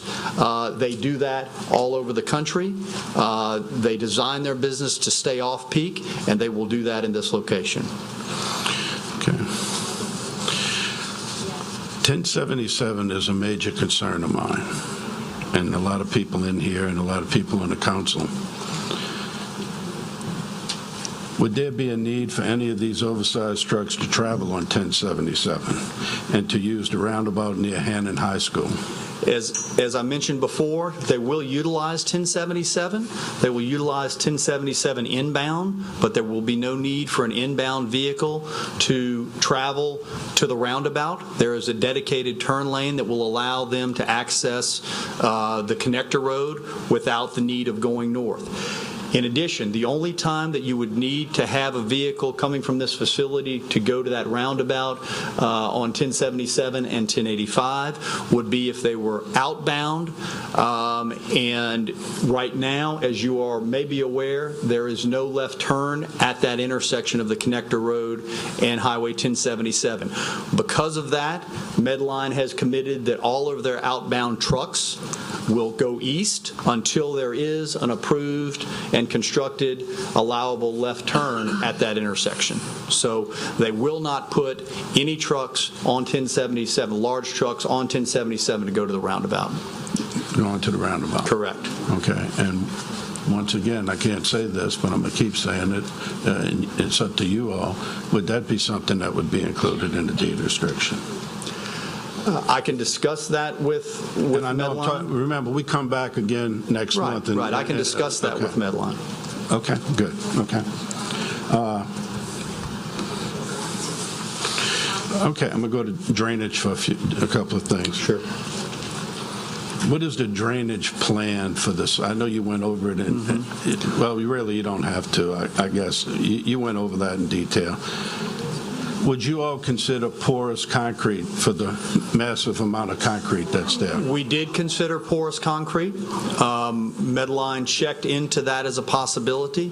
Unfortunately, porous concrete does not have the same strength for the type of vehicles that would be here. In addition, they do not have anything beyond a 1-year warranty. So unfortunately, porous concrete for this type of facility is not a viable option, but they did check into it to see if it was a possibility. Okay. Someone also sent me that when they think that when the slab is laid, the concrete is laid, it's going to be higher than the other subdivision, and they're concerned about the water running down. Would you address that? Well, I don't know why they would believe that. I mean, there is, first of all, there is no subdivision that abuts us. So there is the water that is going to come from this site is all going to be directed into the existing drainage and retention system, which is to the east of this site. So we have no concern whatsoever, and we can state emphatically, and our drainage plan will indicate and prove that at the appropriate time, that no water from this site will be a problem to any of the surrounding neighborhoods that are well away from this site. And I'm assuming that Medline would use the retention ponds that are being utilized by subdivisions in that area now? That's some of those ponds. All of those ponds are part of an interconnected system that were constructed by and maintained by the Wainers. And yes, they would be those ponds would be part of that system. They would enter ponds that are immediately to the east of this site.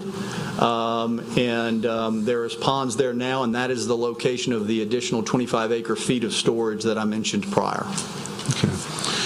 And have you all looked at the latest FEMA flood plan and figured out and calculated that? I know that all comes in when you do, but I'm just asking those questions. Normally, we don't at this stage, as you know, but in this instance, because of the nature of this project, we have looked at that. We are aware of those, and our engineers have run all of those calculations, yes.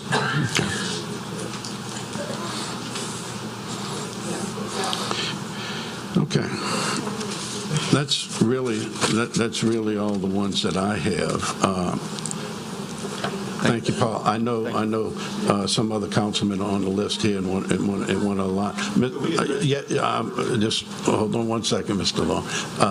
Thank you, Paul. But I've asked a lot of questions, so I'm going to ask Mr.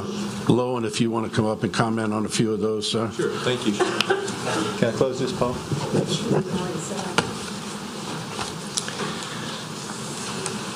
Well, that's a good list of questions. So let's just get into some of them. The footprint that we saw was, let's make it clear, I didn't see any parking lots up there, so it's really larger. You've got to park the trucks somewhere. Employees have to park somewhere. Mr. Reno, would you put that back on? Here it goes. There you go. Paul, would you put it back up for us, please?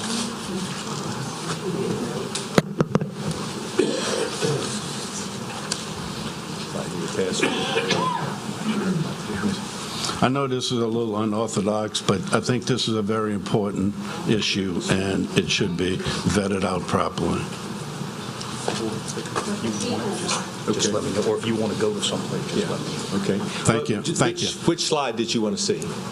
That's fine. Right there. Did you want to see a slide? There's the facility. He's okay. He just wanted to have it up there in case we need it. Okay. That's good. Okay. Okay. Okay. All right. I appreciate it. Yes, sir. Go ahead. So either way, it's a massive facility, but I just want you to recognize that there's parking in addition to the actual facility itself.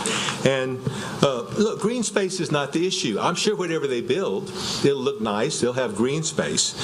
The issue is traffic. The issue is drainage. The issue is trucks going in and out, property values. It's not green space. I'm sure they'll do what they can to eliminate that. I don't think they're a bad corporate citizen. It's just that this is the wrong place for them to be. Now, let's talk about the trucks a little bit. We have some pictures in our exhibits that show their trucks. And we have a picture that shows just a 10-wheeler, not even as big as the 14 that they have, next to an 18-wheeler. It's the same thing. Might be a little bit shorter, same width, same height, basically. And those pictures were taken locally. Those were trucks that went in and out. I saw some today. I drive 1077 all the time. I saw one of their big tandem trucks, or truck and trailer, heading out. It's not just a small little single-axle truck. So the trucks are big, and you can look at some of the pictures we have in there. As far as deed restrictions go, I think Nancy is going to address that some for you, but I've told you about who's going to enforce those.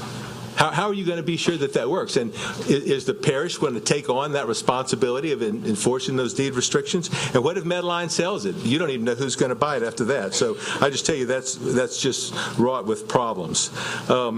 As far as the volume of traffic coming in and what roads they use, Medline might be able to some extent to control their own people. But can they control the contractors coming in? Can they control them going out? What if a truck is delayed because there's a wreck and they can't get in?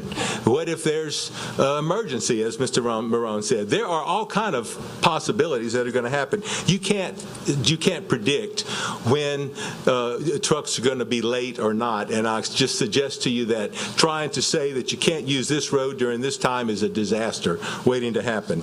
Also, I want to point out that he mentioned that 1077 we use for no outbound, but would be used for inbound. I think that's what the suggestion was. If you did use it outbound, as you suggested, Mr. Loreno, you have to go up to the circle by the Coquille Sports Complex, go around Hannah High School, come back down, and then get on the interstate. The traffic in there is already atrocious. It's just a short way, and I travel that every day. That traffic backs up many times throughout the day. But even worse, when you want to get off the interstate, if you're traveling west on I-10 and you want to get off on 1077, that traffic many times has backed up not just to the exit ramp, but onto the interstate at least a quarter or half a mile. I've come over the overpass and cars are stopped. I thought there was a wreck. It's that they're trying to get off onto 1077 and they're backed up all the way onto the interstate. We try to get over on the shoulder and let people pass, but that is another death trap that's waiting to happen if it hasn't already. As far as drainage goes and the height of the land, our map showed you, and we have some more exhibits in here, that Shady Oaks and the areas around are 19 feet or so. This property is going to be 23 feet. That water, some of it will go into their retention ponds, but if you have a 100-year flood or some serious floods like we've had, there is no way you're going to control that water, not a chance. And where's it going to go? Back into the residences all around them, over to Forest Manor oxidation ponds, and spill over into the Forest Manor Hospital and nursing home. So you've really got a serious problem there for drainage and for traffic. And one last thing, I'm not sure why Mr. Morone didn't use these slides in his direct, because they are helpful, but I just find it curious why he just saved them for questions. But anyway, I'll only turn this over to Ms. Wagner. Thank you.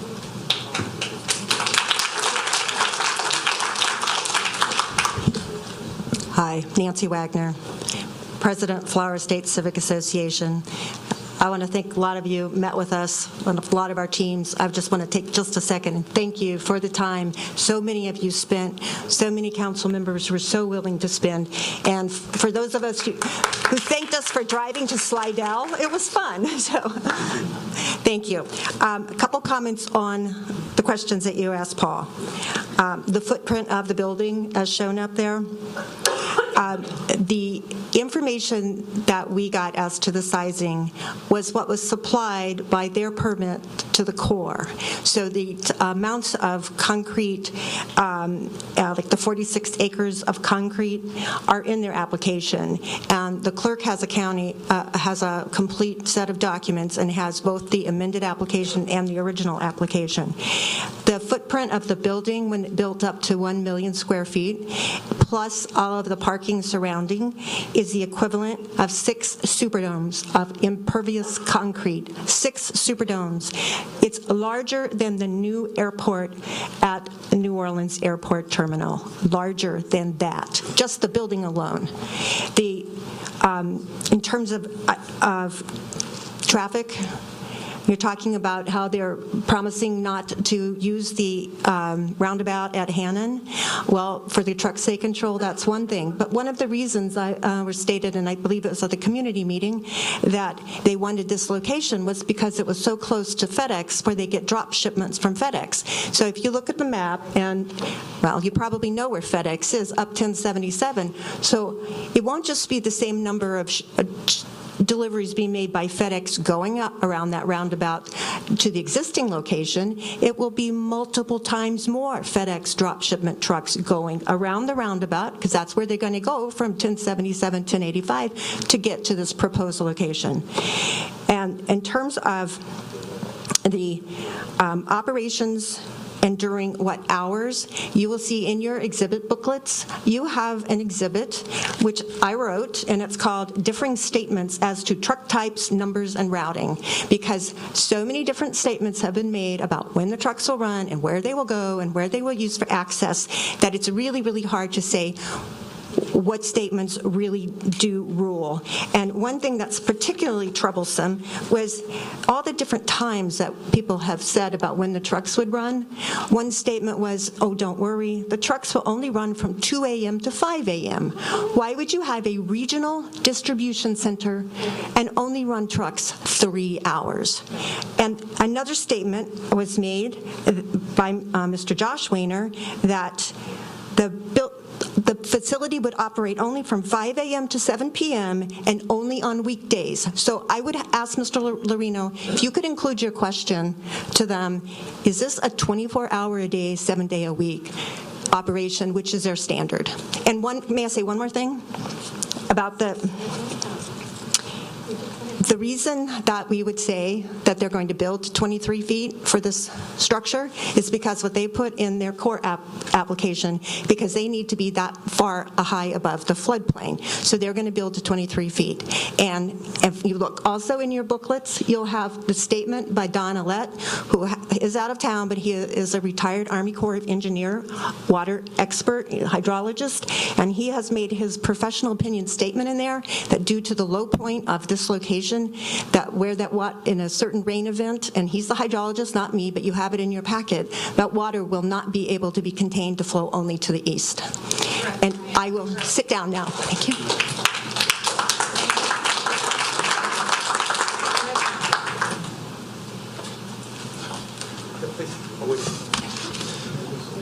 Couple points. So my name's Dr. Ryan Green. I live at 14488 Lake Tahoe Drive. I live 1,320 feet from the proposed site. I'm in Shady Lake Estates. Way back in July, Mr. Dean and I had a conversation about the connector road, having no idea that this facility was going to go in. So I feel like I have been involved in every conversation, met with some of you, talked with some of you. Yes, sir. I will get to it, Mr. Chairman. Yes, sir. We've talked about what is going to happen once the facility is up and running. We have not talked about during the construction phase, pre-operation, what is going to happen to this area. The trucks will only be able to use construction when they come in and scoop everything out, when they haul away, when they bring in. They're only going to be able to use Oxner Boulevard to go to Highway 21, Oxner Boulevard to go to 1085, go in front of Shady Lake Estates and everything on there, out to 1077 by Hannon High School. There's no other way. There's no connector road. And I'm very, very curious as to if that connector road would even be built when construction would start. I would have to say no. There is a 1 million square foot facility in New York that is also that I think we need to be aware of the numbers on those. During the construction phase of this 1 million square foot facility, during the construction, not even operation.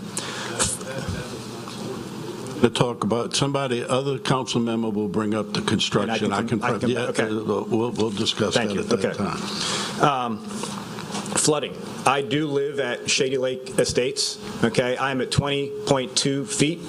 Okay, if I'm here and Medline is here and the water comes in, it's coming in my backyard. It's coming to all our residents' backyard. So it's in your packet. For 1 inch of rain, there's 1.2 gallons of runoff. Okay, how often do we just have 1 inch of rain? Not very often. Okay, so we have a tremendous amount of runoff, and I challenge the engineers to try to control Mother Nature in that aspect. It's just not going to happen. One other thing we talk about with this zoning, AM and L.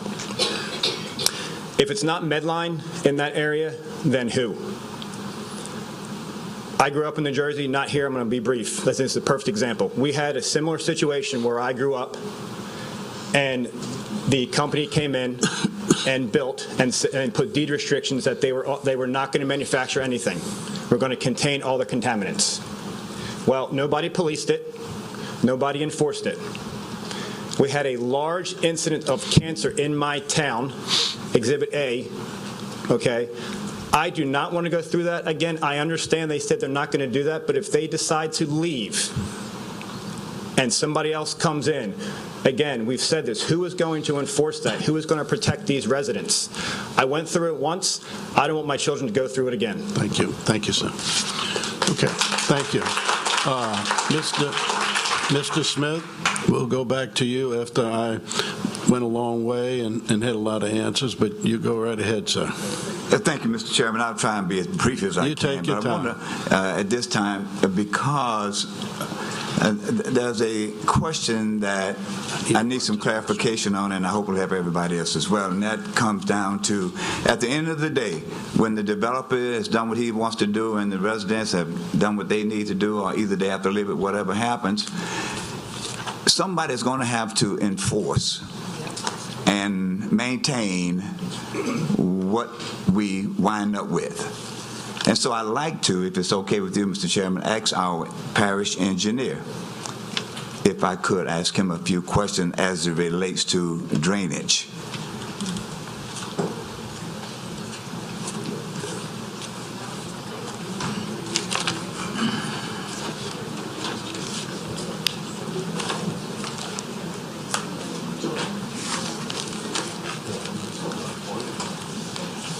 Thank you, Jay. Very briefly, the developer mentioned that they have enhanced their runoff capacity, the reduction in their runoff beyond our 25% requirement to 30% requirement.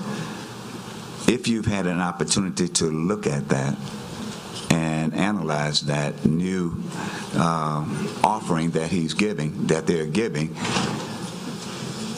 if that's the case, we understand that that's going to handle the runoff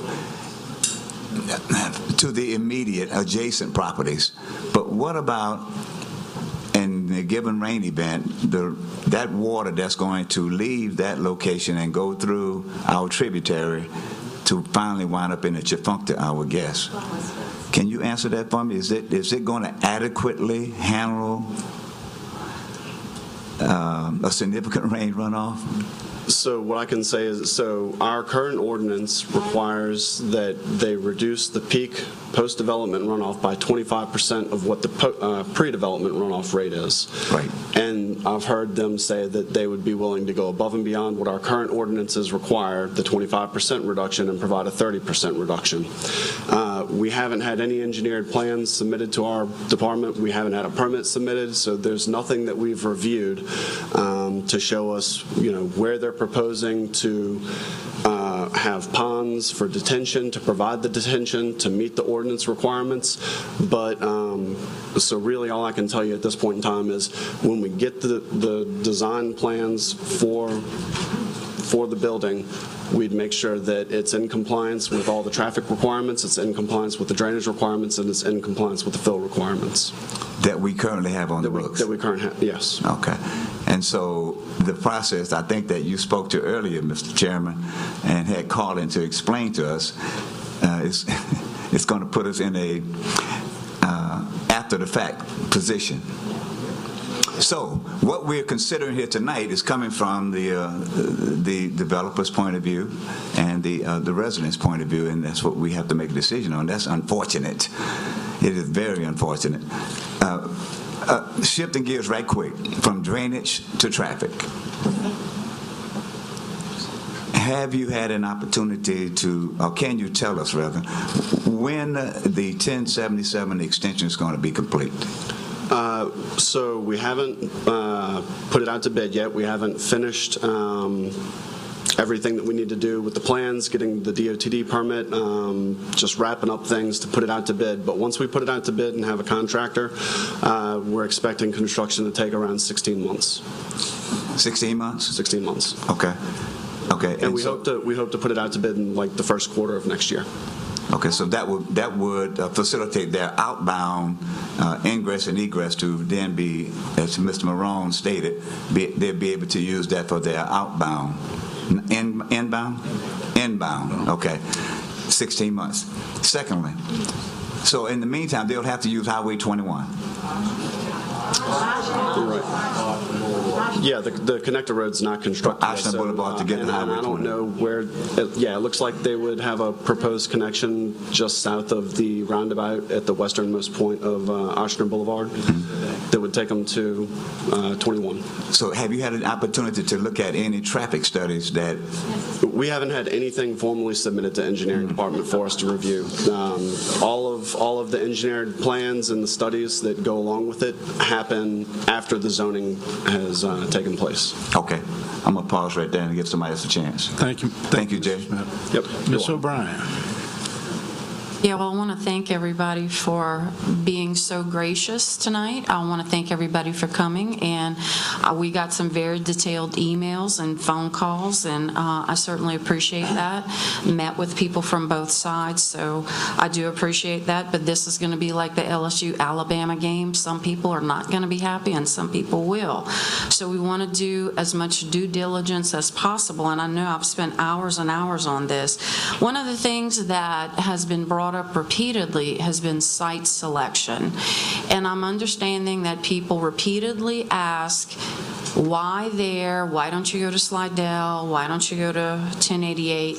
I want to ask the question, why there, and is there any other option? I already know the answer, but I want it on the record. I want to understand, because people genuinely want to keep Medline here, but they have concerns about this specific location. So I want some more clarity on that.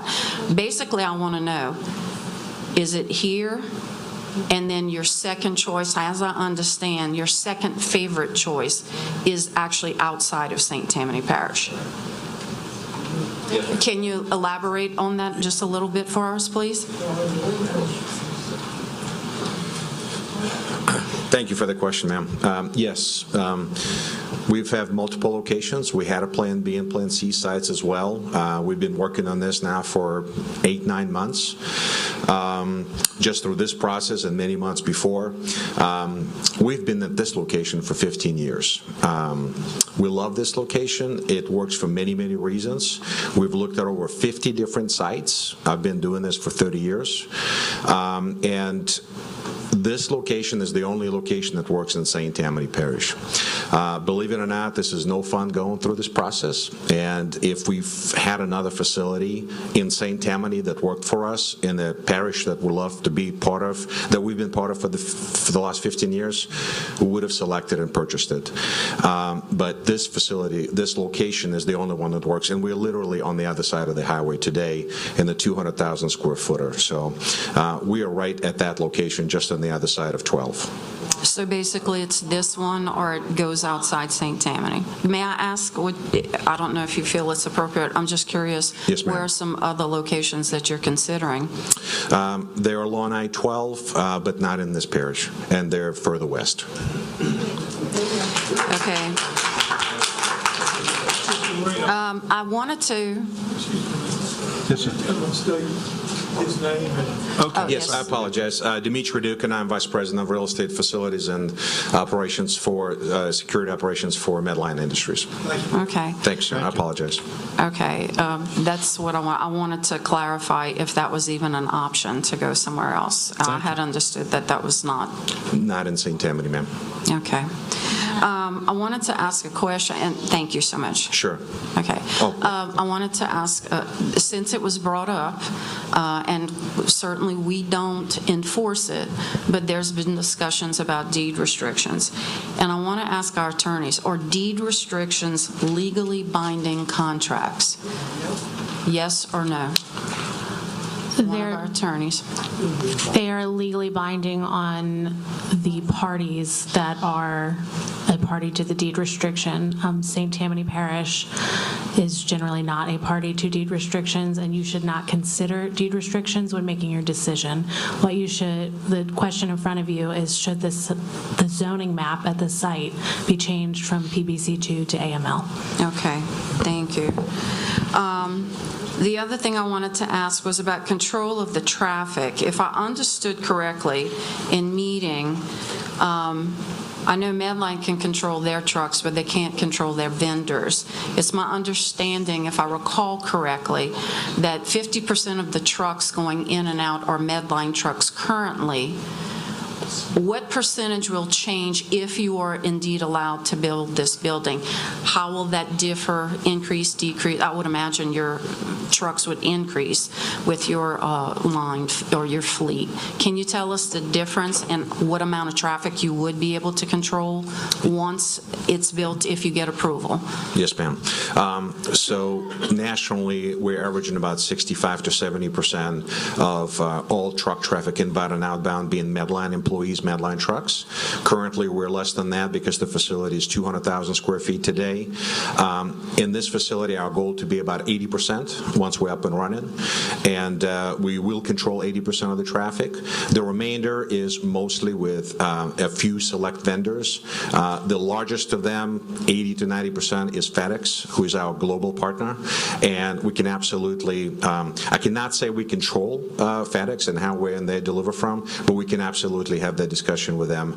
And, we've been here for the 15 years. They're delivering currently into our facility of 12 and 1077, and so we'll continue to work with them to minimize their impact on the community. Okay, so we're talking about the percentage.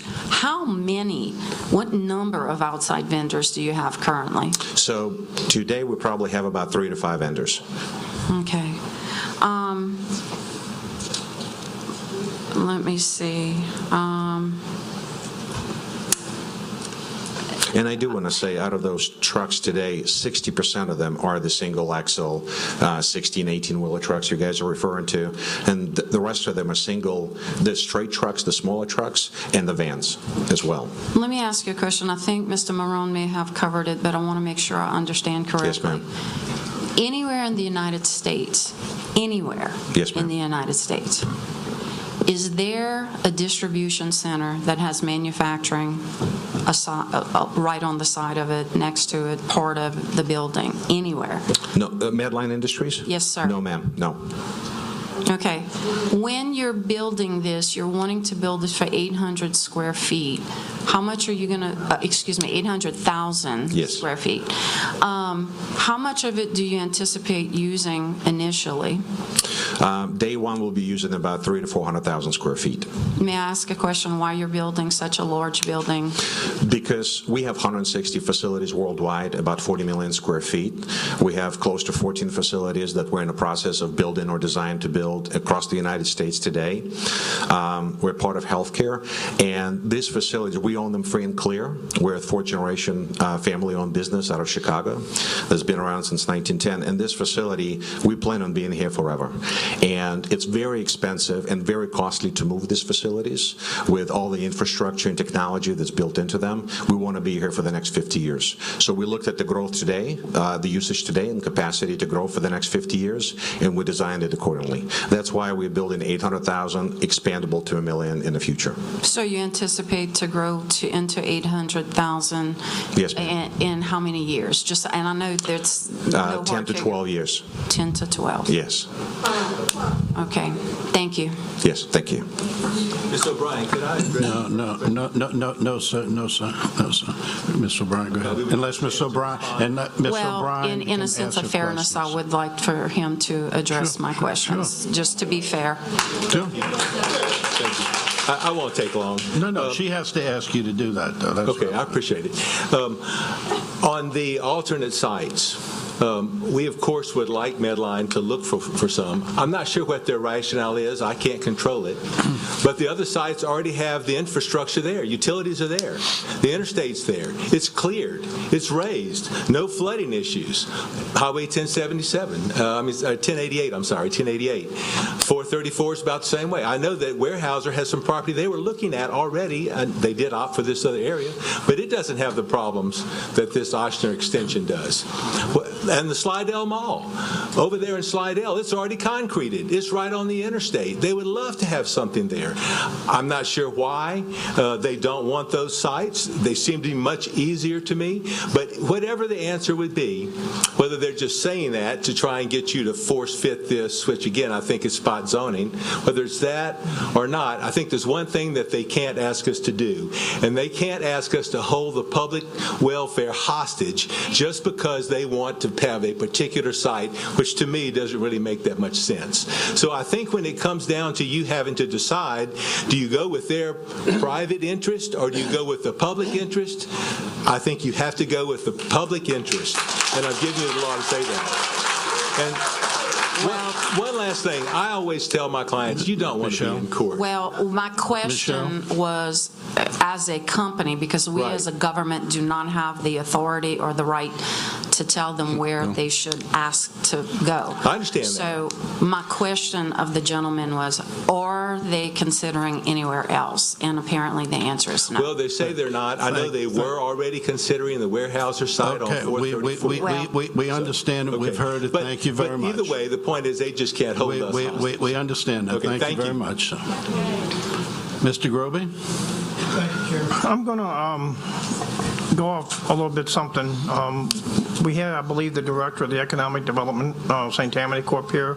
He'd spoken earlier. It isn't so much a question to the body, is that in an email he graciously provided me speaking about any proposed pilot agreement. A pilot agreement, for those who don't know, is payment in lieu of taxes. In my council district and in Mr. Stefanski's council district, we have the Lacombe Distribution Center. That is a 20-year pilot agreement. They are good corporate neighbors. I have no complaints so much about them, except that it has changed dramatically since it was first founded. As you know, it was considered the Folgers secondary warehouse out of their roasting plant out of New Orleans. Then the J.M. Smuckers Corporation bought Folgers out. And now there's a German corporation that bought that particular site. I don't remember the name of it. I have it in my records. So they are still benefiting of a pilot agreement, which means payment in lieu of taxes. They are paying under the agreement about $77,000 to $78,000 to the fire department, Fire District 3, which needs the money. And they are also giving a generous donation of about $17,000 to Recreation District 4. As far as I understand, they are paying no other taxes to the district. According to the email from the St. Tammany Corp., this facility would be considered a prime candidate for Louisiana economic development. Basically, the state would give them about $500,000 to put in the roads and drainage. After that part is done, then the St. Tammany Corporation would come in possibly with a pilot agreement. The concerns that I have, we're all talking about the future here. What is it going to impact St. Tammany, the residents, the highway, everything? The concerns that I have, great company, I've looked them up, I did a lot of research.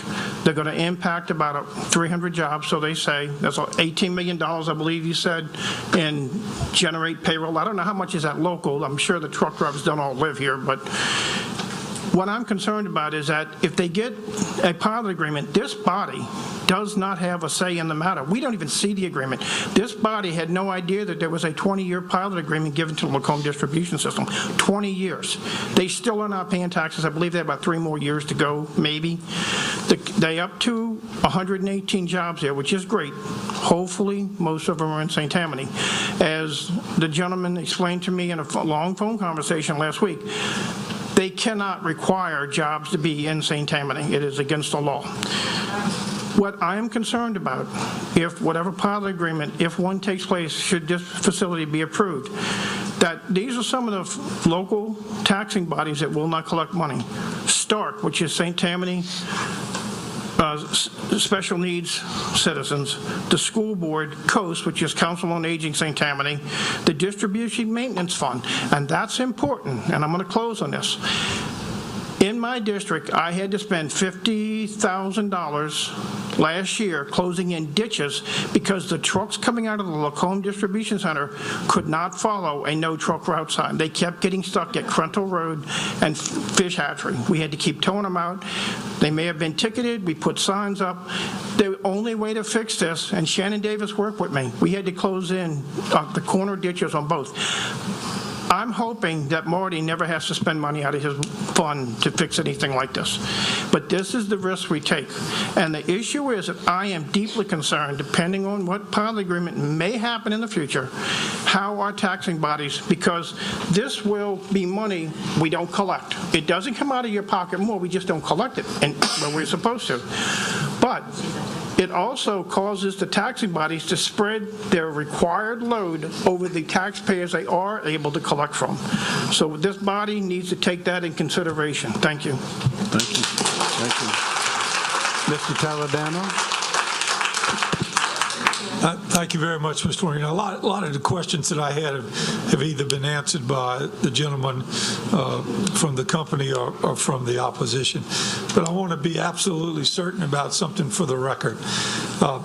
And and I'll direct this to Mr. Marone if you'll take the, so that it is totally clear going forward, as I appreciate it, you will, by restrictive covenant, if I look at the record for AML, Advanced Manufacturing and Logistic District, I see the vast majority of these things as being deleted and will be not a part of your property zone no matter what, and I'm going to call them off for the record. 1, aeronautics and aerospace research, development, manufacture will not occur. Is that right, Paul? That is correct.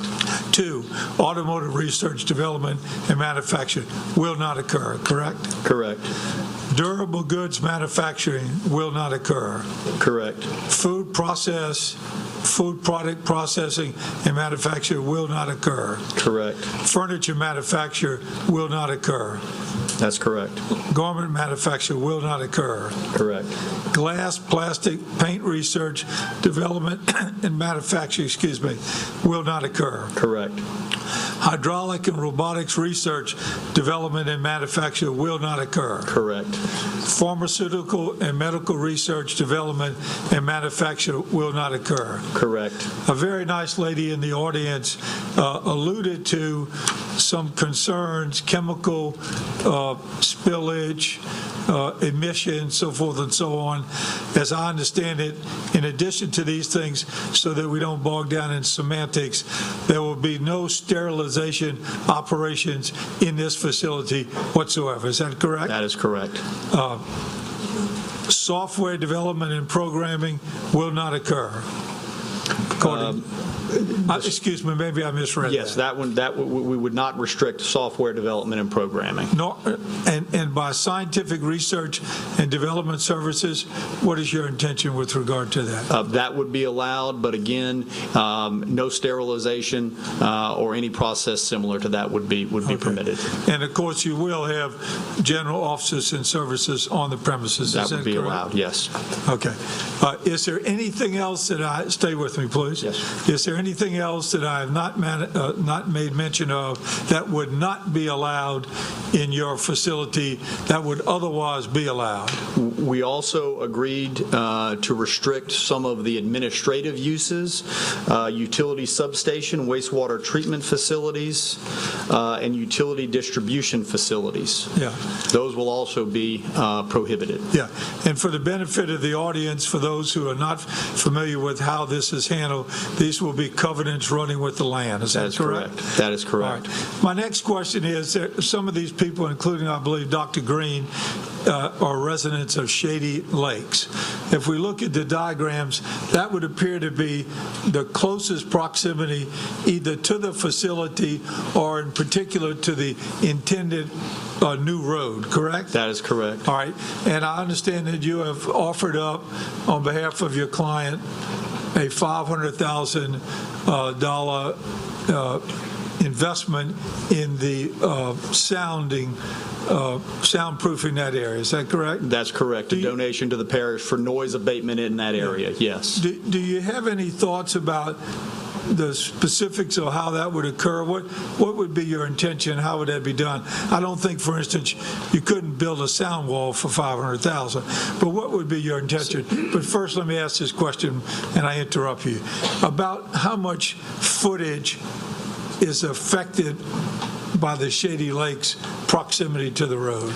I can't give you an exact footage. We see it there on the aerial. I don't know the exact linear footage. And as far as the exact abatement that would be utilized, I'm not in a position to say. Whatever the engineers believe would be best, we're not going to try to dictate what that would be.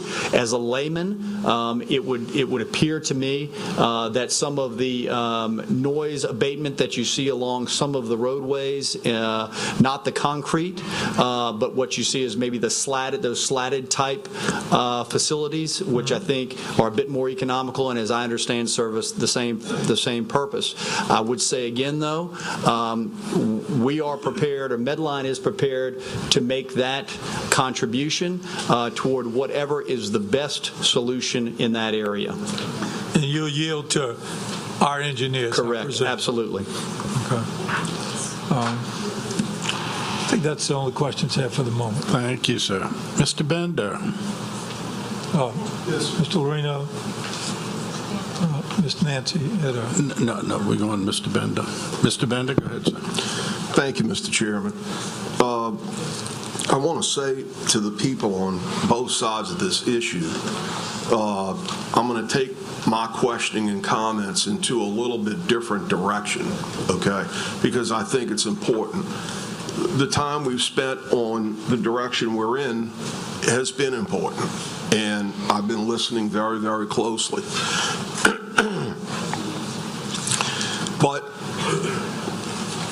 I want to talk about economic development. And I do understand that comments have been made that there are other sites, including by Mr. Lowen. Am I pronouncing that right, sir? Yeah, like Lowen. Lowen, yes. There are other sites that can be selected. To play devil's advocate on this, but what Mr. Lowen doesn't know, and it's not his fault, because I don't know it, and none of us in this room know it, except for the gentleman from Medline, is this.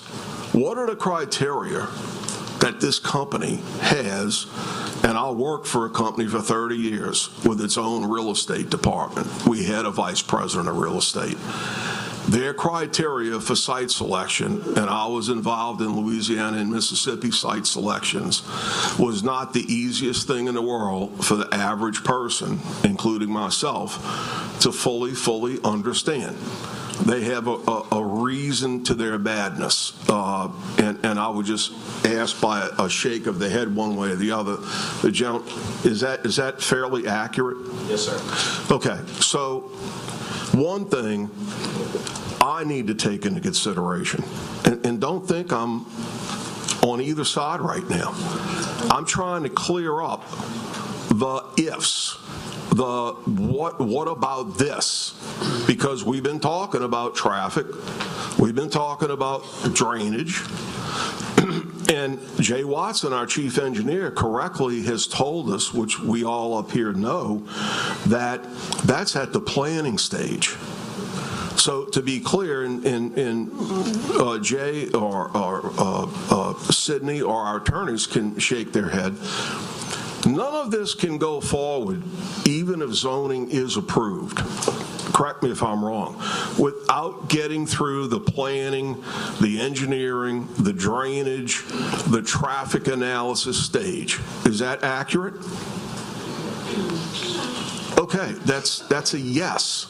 That's important. I'm not going to answer the questions from people in the audience, okay? I'd like to, I really would, but then we would never get out of here. But my point is, I know we're on a zoning issue, but I think the chair has been absolutely correct and accurate at letting us expand into these other questions, because this is a big deal. Economic development. I had an opponent this time in all of the forums, and I attended all of them. They gave us questionnaires in advance. Well-known organizations, the League of Women Voters, the Alliance for Good Government, and in the case of my party, RPEC. And my recollection is, I know one I wrote a rather long answer to, because it was a detailed question. How are you, as a councilman, if reelected, how are you going to impact economic development in St. Tammany Parish? That's a question that's legitimate. Those organizations that asked it are legitimate. They've been around for a long time, the Alliance and the League of Women Voters. When the comment of the gentleman from Medline is that we would have to go west, there was a lot of clapping. That means that as a parish, we don't want Medline at all? We want to protect our homes. No. I understand you want to protect where you're at. Are we going to read too much? Mr. Chairman, I understand. I'm simply making the point that going west means they're out of St. Tammany Parish. I understand that. But we have to consider in the equation, because 200,000 plus people want us to consider economic development, jobs that allow our children and grandchildren to stay in St. Tammany Parish. Okay, please, everybody's been very quiet. Let's please move on. Go ahead, Jerry. So I'm simply trying to balance the scale of why are we here? We're here because a company with a long-term reputation, and I didn't know how many millions of square feet and how many countries they're in and so forth, but obviously well established, is talking to our local developers, our local councilmen, now the council as a whole, on how do we locate in St. Tammany Parish. I'm not making a judgment on what particular site. Let me be clear. But it is important that all of us consider economic development. If we're not going to consider that, then we're not being fair to this issue. We might as well not consider any company that comes before us in the future. Listen, you're misunderstanding the point. I'm not talking. Oh well, Mr. Chairman, I'm going to stop my time. Okay. Thank you, sir. Mr. Stefan. Excuse me, Mr. Chairman. Yes, sir. Mr. Lowen, since you represent this good group of citizens, well, excuse me, since you represent this good group of citizens, I'd like you to answer my questions. Yes, sir. So we should not be concerned about keeping a Medline. No, excuse me. Okay. Let me finish. Yes, sir. We should not be concerned about keeping a Medline or other quality companies from wanting to come to St. Tammany Parish. That's what I'm hearing. No, sir, that's not, I don't think that's what they're saying. Certainly not what I'm saying. Did you just hear what I just heard? Yes, sir, I did. All right, so you respond to me. Okay, here's what I think, saying. Let me say this. I certainly respect your opinion. I think you're right. We want businesses to come. I've said that. I'm pro-business. I want Medline here. Want them somewhere. What we're saying is that there's a cost to pay. Do we want our children and our families killed on I-12 because the traffic in the death trap that we have there? Jerry, we understand where this is at right now. There's opinions go on, and I wasn't going to ask any more questions. No, okay, I know, but we've heard the same thing a few times, and that's okay. But I don't need to hear it 4 or 5 times on that. Okay. Mr. Chairman, I do want to say, and I know I'll draw probably a boo over this. Okay, I drove for 40 years from Slidell, from the same home I've lived in, to Elmwood Industrial Park. And believe me, I-12 does not have a license on all accidents on the interstate system. Of course not. However, you also just referred to, we don't want to put ourselves and our lives at risk. Every morning I got on the interstate to drive 40 miles to Elmwood, I put my life at risk. Would you not agree? Oh, I think anytime we get in the car, that's a chance. But that's not what I'm saying. What I'm saying is we know that we already have problems there, not just traffic, but drainage, property values, all those things we talked about. And I can get back into it again. And the question is, are we going to do something that makes it worse?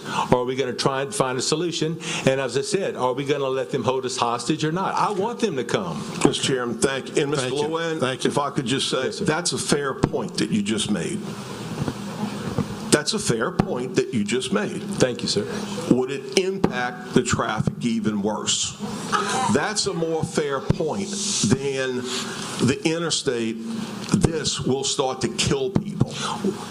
Well, when it gets, we already have people dying. We had a horrible accident out there. Jerry, let me stop. Yes, sir. Thank you, thank you, Mr. But thank you. I do understand what you're saying. Thank you.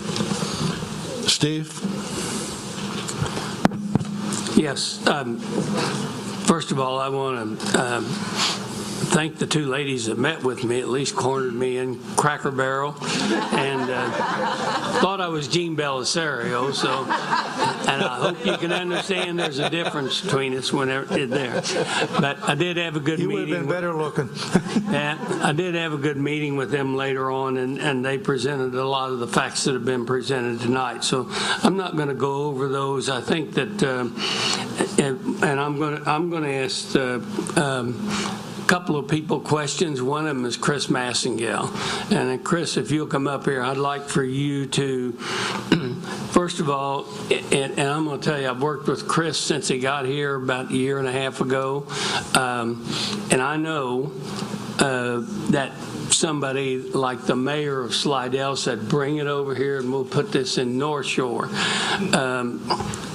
That happens to be in my district, and I'm going to tell you, that doesn't make sense at all as a place where they would have to do something. It's, by the way, it's not concrete, it's asphalt, and they would have to tear down the entire North Shore building to be able to accommodate this kind of a thing. And I guess, so we try to use, and I'm going to tell you what I've discussed with Chris is, I found out that the National Finance Center, which most of you probably don't know what it is, but they have 1,200 people employed in eastern New Orleans. They're going to shut down and move somewhere else. They've decided to move it. So I suggested to Chris that they go take a look at it, and he and the mayor and several people got together, and they did present a case to bring that to North Shore Mall. And it was only because they could have the 1,200 parking spaces, and that they have the office space there. But Chris has worked on a lot of other projects, and I just want him to, number one, explain to us the process you go through, because I believe that if I understand the way we go, and I've worked with your predecessors, companies come in and look at a place, and then they decide where they want to go, and they normally look at 3 or 4 places, and if you get narrowed down into that bunch, you've got to have a place that's at least ready for what they want to do. And, I mean, is that pretty correct, or how do we go about doing that? And if you don't have it ready, you're not even on the list. That's correct. Yes, sir, Councilman. As I've mentioned before, and as we've talked about in person with many of you all, particularly in economic development, and I can appreciate other professionals that have maybe dabbled in this from time to time, I will tell you, as your recognized, authorized Chief Economic Development Officer, the art and science of site selection is significantly nuanced. It is highly technical. There's a lot of sophistication that goes behind it, and it is always driven by the company, with parameters that takes months and sometimes years, with enormous amount of resources that is dedicated to this very scientific process. As Councilman Bender pointed out, the company knows what they're looking at, not 5 and 10 and 15 years. Medline, as you heard from Dimitri, is thinking about this 50 years from now. And part of that consideration is what we call also community filters or indicators. Sometimes there's 5. Sometimes there's 150 various specific indicators that we take months. Us as the local economic developer, Louisiana Economic Development, GNO Inc., the company, through all this process, the due diligence that has taken place behind the scenes for months is significant. And there's no company with the reputation and the global sophistication and resources of Medline Industries would pick a location that did not, one, benefit the long-term economic vitality of a community, their own business, their employees, their customers, and the market. And that is exactly what has happened here. Unfortunately, they're using this as an opportunity to express some frustrations. I respect that. I honor this process. This process is important.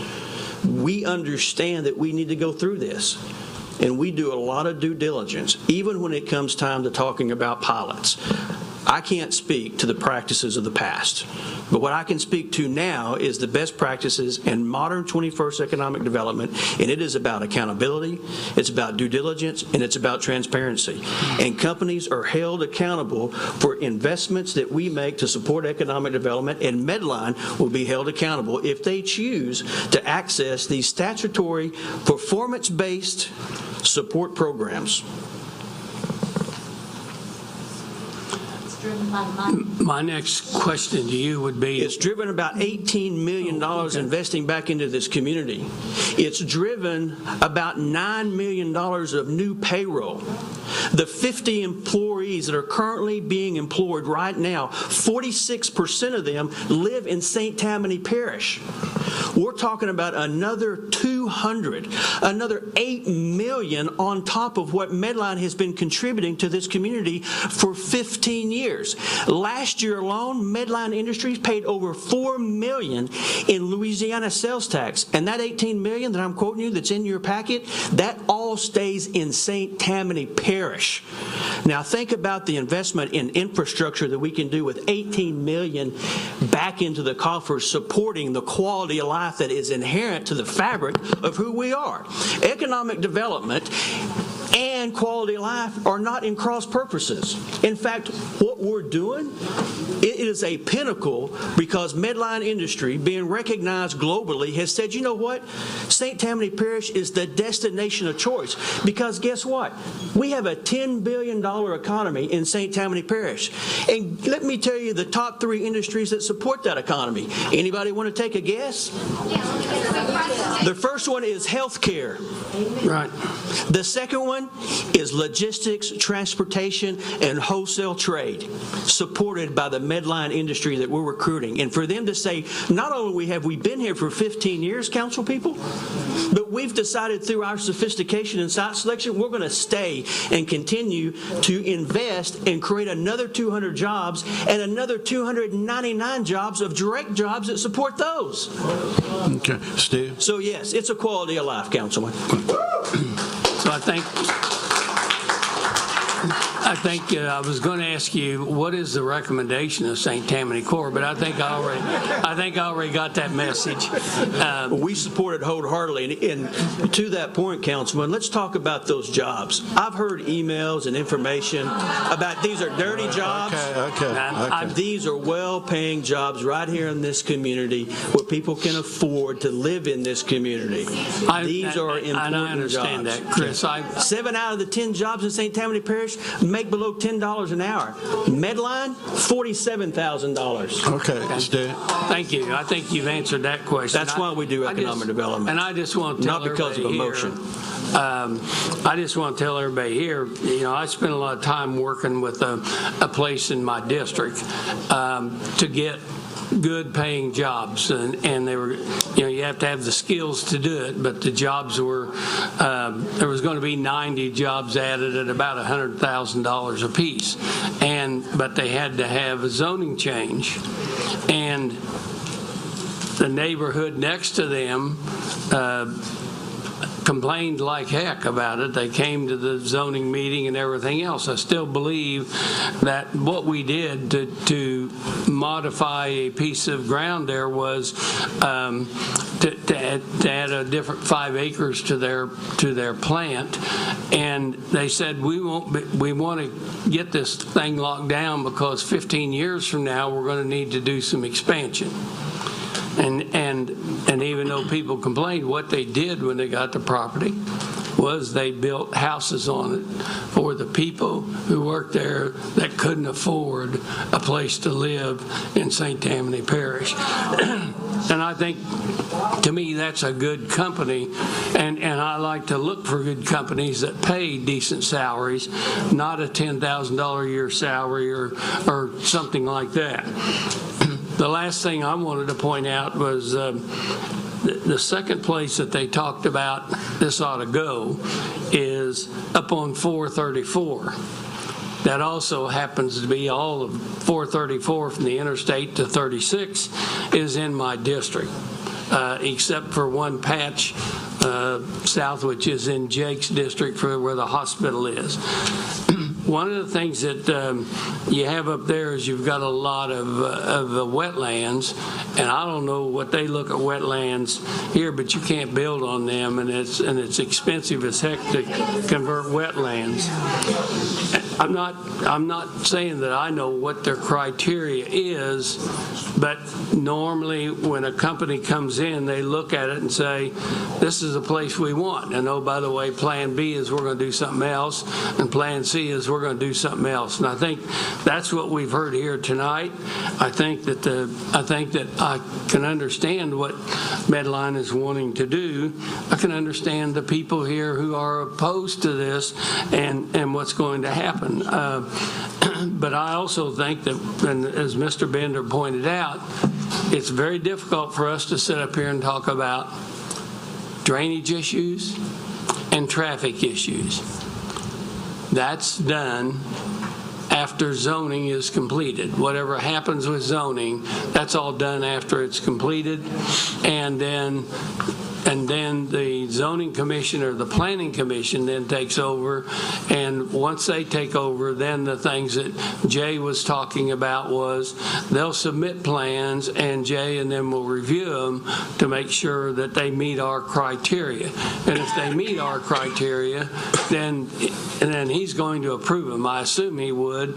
They've said in one case they would exceed him, but you know, they've got to at least meet him for him to approve it. So I wanted to bring you up mainly to talk about the thing because I believe in economic development, and over in my area, I'm doing everything I can to get jobs over there too. I wish that they would have said to us, we want to come over on the new road you had built, and you know, except that it's not a big enough site for what they want to do. But you know, if we want to come over there and do it there, I'd have welcomed with open arms, because the kind of jobs they're talking about doing would be worthwhile to have. So, thank you. I appreciate your answering my questions. Thank you for your time. Ms. O'Brien?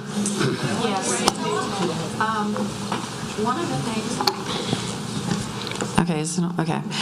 One of the things that was shown to us in our packet, and I'd like to bring it up, is I'm trying to reconcile the concern about traffic and numbers with this plan as opposed to what could potentially go there now. Mr. Marone, can you go over those numbers again? Because I want to understand what it's zoned now. If it's built out, I want to understand what the expected traffic count would be compared to what this proposal would be, because you are talking about traffic. It is a concern. I want to look at the numbers of both. So this is the plan that you're referring to. That is the plan that is in accordance with the PBC2 guidelines. So the traffic under a business park, like you see there, would have at a minimum 4 to 5 times more traffic than would be generated by the Medline facility. The business park of that nature would have at a minimum 3,300 trips per day, whereas the maximum under the Medline facility would be at maximum capacity in 8 years would be no more than 800 trips a day, and those would be off-peak. Okay, So the difference is 4 to 5 times at a minimum. So even if you're wrong half of it, it would still be double. That's correct. Okay, thank you. Thank you. Mr. Dean, I see Mr. Smith is right behind you. Do you want to close? I want to close. Let her. Yes, sir. Go ahead. Mr. Smith? And it's just a quick question, and I would like for the representative from Medline, if he could, if I may. Sure. I noticed in your website that you talk about community impact grants. Yes, sir. For community health centers. Yes. And I was really, really encouraged by that information. It says that you are, once again, want to be a good corporate citizen. And so we can expect when Medline, if Medline comes to St. Tammany Parish, that you will be continuing to provide those granting opportunities for some of our 501c3 entities. Is that correct? Absolutely. Medline is, for the last 12 years, we've been the best healthcare company to work for in the United States. We have a Medline Foundation that is unbelievably active in grants to local non-for-profits and will continue to be so. And obviously here we're going to grow from 200,000 square foot to 800,000 square foot, being able to handle sales not only in the state of Louisiana, all of the state of Louisiana, but also the nearby adjacent other 3 states. So we hope to one day generate over $1 billion in sales out of this facility, and it will further generate impact on the community that we live in. LEED certified. Yes, sir. It's a LEED certified facility. It's going to be the best supply chain distribution center in the state of Louisiana.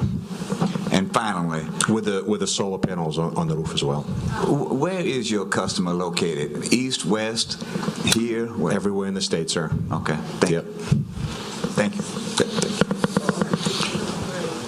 Mr. Dean. Mr. O'Brien, could we address some of your questions? No, sir. The council, let me be perfectly clear. As I said in the beginning, we're talking about a lot of issues that we wouldn't have to because it's not under the ordinance. But we do not go back and forth. A council person can ask anyone to come up, and then that's it. It's not a rebuttal. It's a question. Just like if they had one for you, you could come up. I was just asking if she would let me respond. No, I'm gonna tell you that we're moving on to Mr. Dean. Mr. Dean.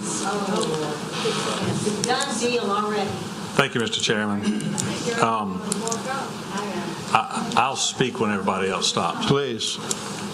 I got a couple of things. One is, before I start, there's the question about deed restriction. Carlin, would you feel comfortable answering a question about deed restrictions?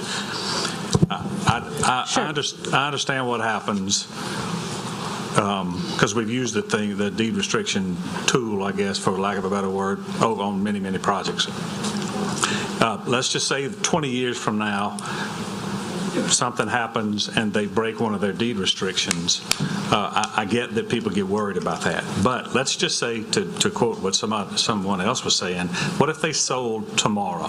So I'm Smith Medical Supply Place and I want to go to Medline. I want to buy them. When I go to Medline to purchase them, I'm going to see these deed restrictions, am I not? I'm going to go to the court. I mean, if I'm going to hire an attorney, and then that attorney is going to say, okay, here's what you're buying. You're buying an 800,000, million square foot building, and here are these deed restrictions that go along with that piece of property.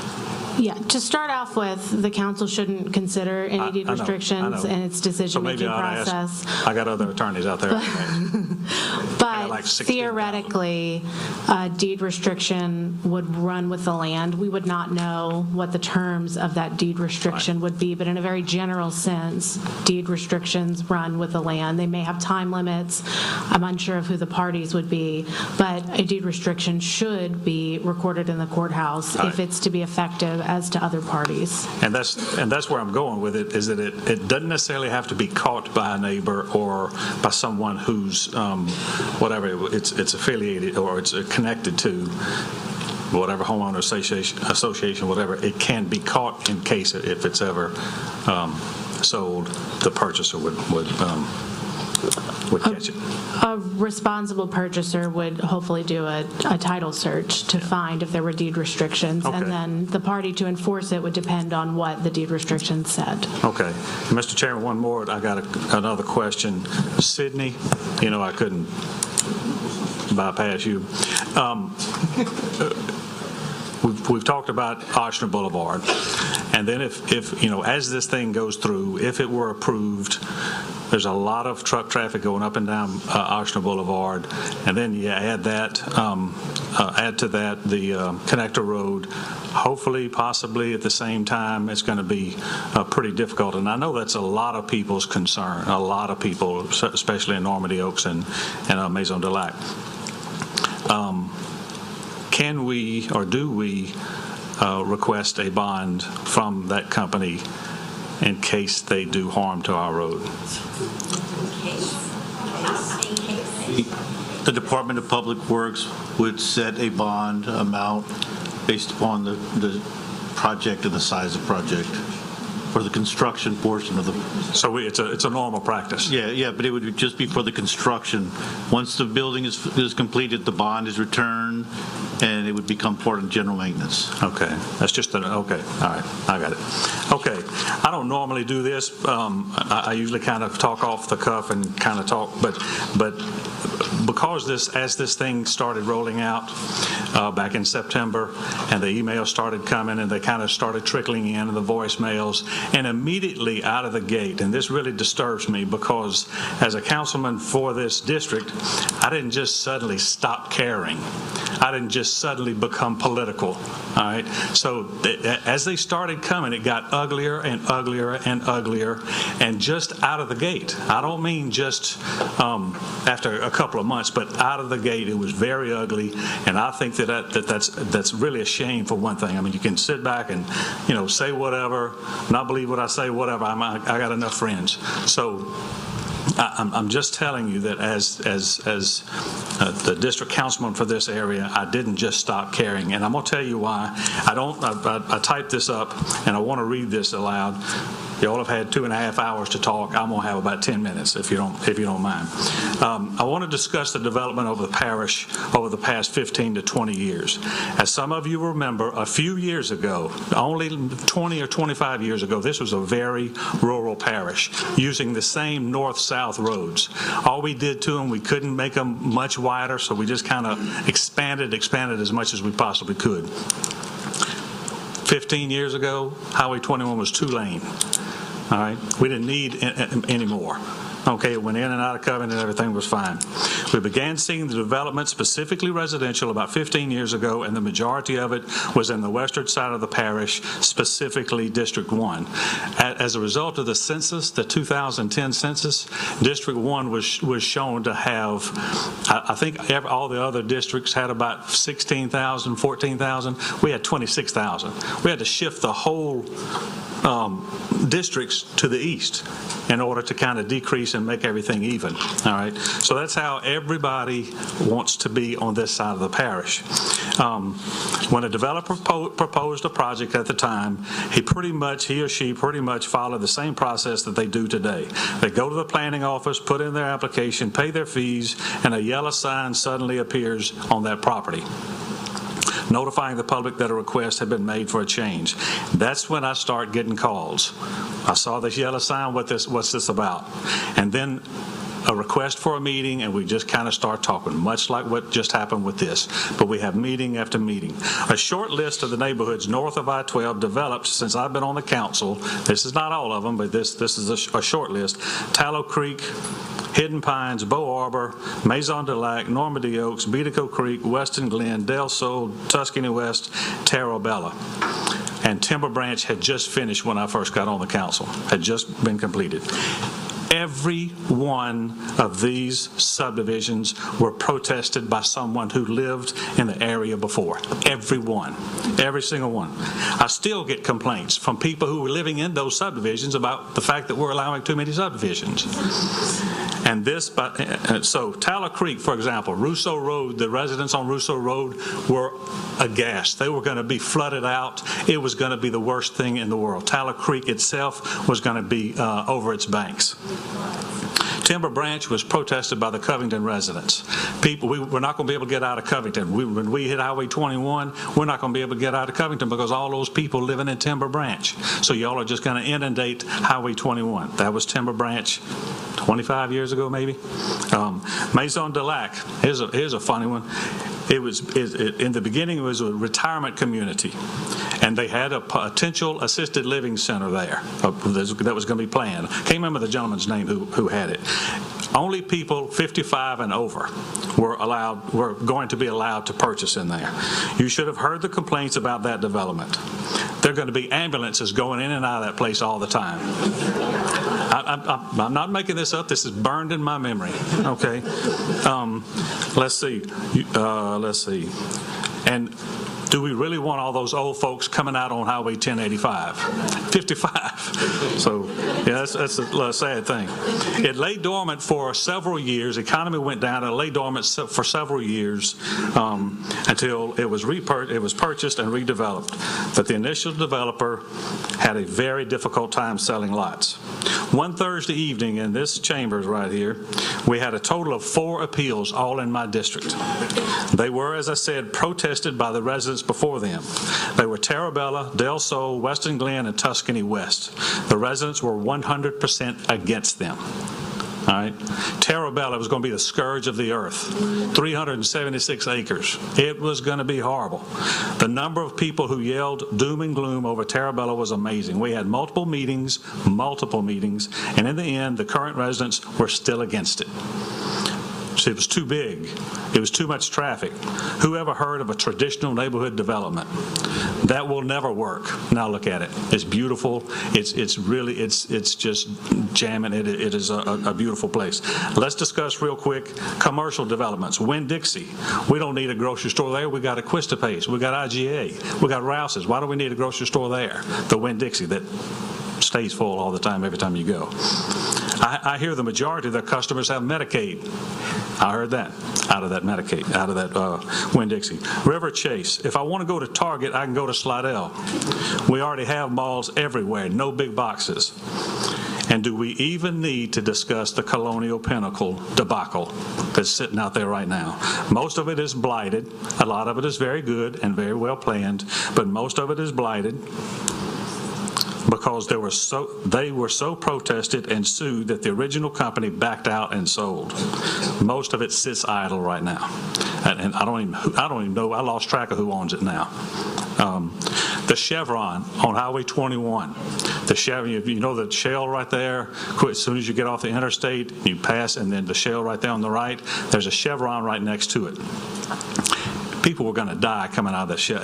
When it was protested, everyone was so worried that people were going to die going in and out of that Chevron station. I hadn't heard anybody over the last 20 years, but that's how the hysteria, and y'all have heard me say this word before, and I don't mean it in a condescending way. I mean, it just gets crazy. The stuff, it's like when I don't have an argument, I got to scare the hell out of people. So let me figure out something. I'm not answering any questions, ma'am.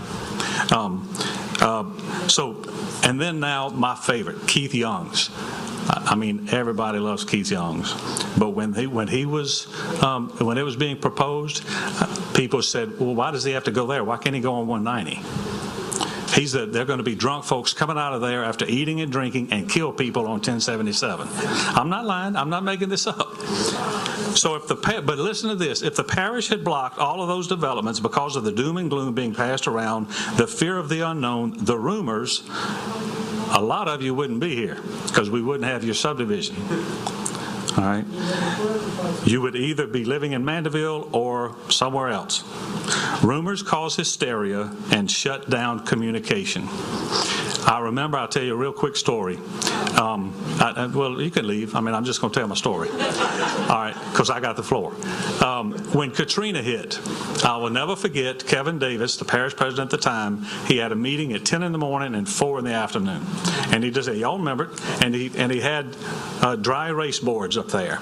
And he had like problems or things that we need to discuss. And over here on the right, and I thought that was real curious until I found out what it said rumors. All right, so every meeting, 2 days a week, two times a day, he would discuss the rumors that are out there. Now, why would he do that? I remember they said Charter wasn't going to come back. There were fires up north in Folsom. There were people being shot. So he had all those rumors listed. The reason he did that was because he had to address them and push them down before they cause hysteria, and it gets much, much bigger. This project.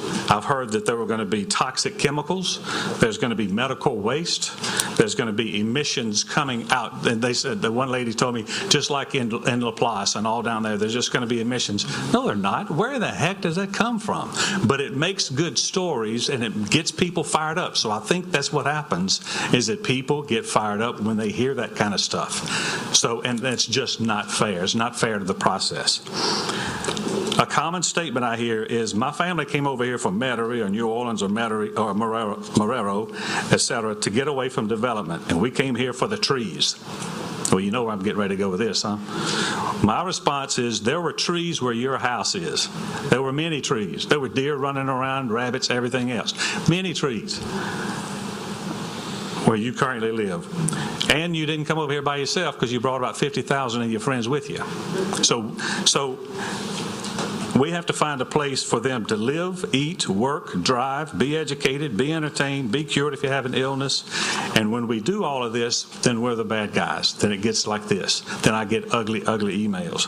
I made some decisions throughout my tenure on the council that didn't please everyone, but I thought they were sound and for the betterment of the parish, and most of the time I had to ferret out the truth from the hysteria. Ochsner Boulevard, lovely road lined with trees and very substantial concrete road. Very substantial concrete road, 4-lane.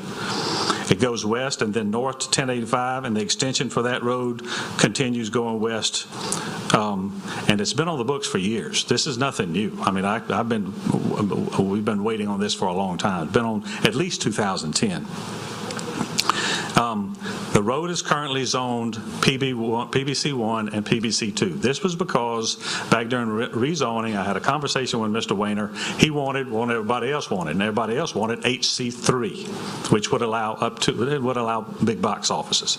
But then he said, you know what, Marty, I know, and I remember this conversation very well. I know, everybody else has got that. Let's shoot for PBC1 or PBC2. So that's how it got that way, and it came before the council and was voted that way. Permitted uses for PBC2, I think we already talked about them. High-rise office and residential buildings, hotels, motels, convention centers, colleges, universities, research centers, public utility facilities, parking lots and decks, freestanding restaurants. Try putting the Hooters out there and see what everybody's going to be saying. They're going to have a fit. Mixed-use centers, including residential restaurants. Well, you get the picture. So it can be a lot of things. It can be a little bitty kind of traditional neighborhood development in and of itself. It can have residents, apartments, little small restaurants, and all that, all out there on that 70 acres. About Medline real quick. Medline is a multinational company providing medical supplies to healthcare facilities around the world. This company will be strictly a distribution center. I think that's been told to us.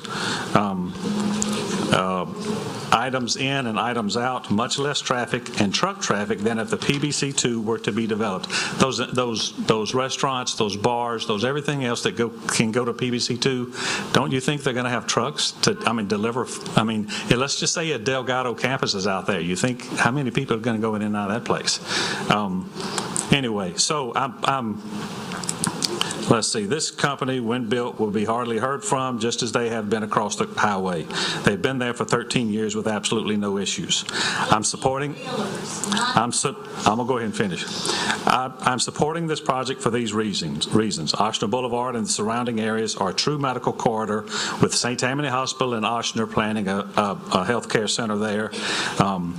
It's lined with Avanti, assisted living, Forest Manor. It's lined with a lot of already good medical businesses. The Medline project is not touching any residential neighborhood, and its drive is directly due south. And I like that when you hit that little circle, you go due south, and that's their main driveway. It doesn't continue on. This will provide less intense and dense development than the current zoning. I'd rather have one entity on 70 acres than 70 entities on 70 acres. The traffic would most definitely be a nightmare if we were to allow that. They will have 20-plus acres of green space and will drain their water immediately into their detention ponds, which they have already agreed to increase to 30% runoff. The next reason, the Weiner family has been good partners in the past. They have historically performed, I knew I was going to get a boo from that, but I'm going to continue on because I believe it. The Weiner family has been good partners in the past. They have historically performed in an ethical and forthright manner and have assisted the parish in building roads and other infrastructure since the parish didn't have the money with very little or no recognition. They own around 200 plus acres around this site. I do not believe that they would shoot themselves in the foot and contaminate the remainder of their properties out there. I don't believe it. I believe that there's a Mercedes-Benz dealership that they just developed. I do know that there might be some things that wouldn't be as palatable to the Wainers or to the neighborhood that could go there, that he could sell out real quick, and I don't think that that's going to happen. I think they know what they're doing, and they do classy things. That's my opinion, and I understand that that's not the opinion of everybody. Next reason, Parish Planning Department recommended approval, who voted, and then the commission voted 5-3 to approve. It was denied, as we said, because it wasn't. We didn't have a quorum. It's an excellent economic driver for the parish. In conclusion, the bottom line, this is a zoning issue. Drainage, wetlands, traffic studies will be addressed in the planning phase. The AML district states that it should be located in close proximity to major transportation routes with the ideal location allowing for multimodal opportunities. It is bordered by I-12, much like you have the Budweiser dealership and others as you head down the interstate. I believe this meets the criteria, so I'd like to make a motion to override the zoning's failure to approve of this project as amended to the 69.4 acres. So I have a motion. We still, Marty, we still have to have the closing of each side, so we're 2 minutes on each side, okay? And then I'll come right back. The motion's out there. Yes, sir. Right. Gotcha. And I'll get a second from it. Right. Michelle, second it. Michelle, second. Thank you, ma'am. Thank you, ma'am. Mr. Marone, would you please come up for the 2-minute closing, please? 2 minutes, brother. Thank you, sir. Thank you, Mr. Chairman. I would suggest to you that your decision on this project is not about one person, it's not about one property or even one company. It is about what is in the best interest of St. Tammany Parish. And not St. Tammany Parish in the hub right around this property, but from the Washington Parish line to Lake Pontchartrain, from the Tangipahoa Parish line to the Mississippi State line. That is what this is about. It is what is in the best interest of St. Tammany Parish. And to think otherwise, to think it's about one person or one property or even one company is, in my view, respectfully myopic and dangerously short-sighted. We made a decision a long time ago in St. Tammany Parish that we're not going to have economic development here that brings steel mills or smokestacks. We decided that we wanted clean business, clean economic development. I would submit to you that Medline is that exact economic development engine. We want and we need Medline, and I respectfully suggest to you that this is the appropriate location. I will say what I said in the beginning. Follow the facts. Follow the facts and not the emotion. The staff has recommended approval. 5 of the 8 zoning commissioners who heard this case voted to approve it. I urge you to approve this case. I urge you to tell Medline that they are welcomed in St. Tammany Parish and that they are well suited for a piece of property that is fronting I-12, that is between 2 of the major north-south corridors in western St. Tammany Parish, that we want you here and we need you here. This is the appropriate location. I hope that you will support Mr. Dean's motion that is on the floor. Thank you very much. Thank you, Mr. Marone. Mr. Lowen. Yes. Mr. Dean, you heard from us talk about... Hold on.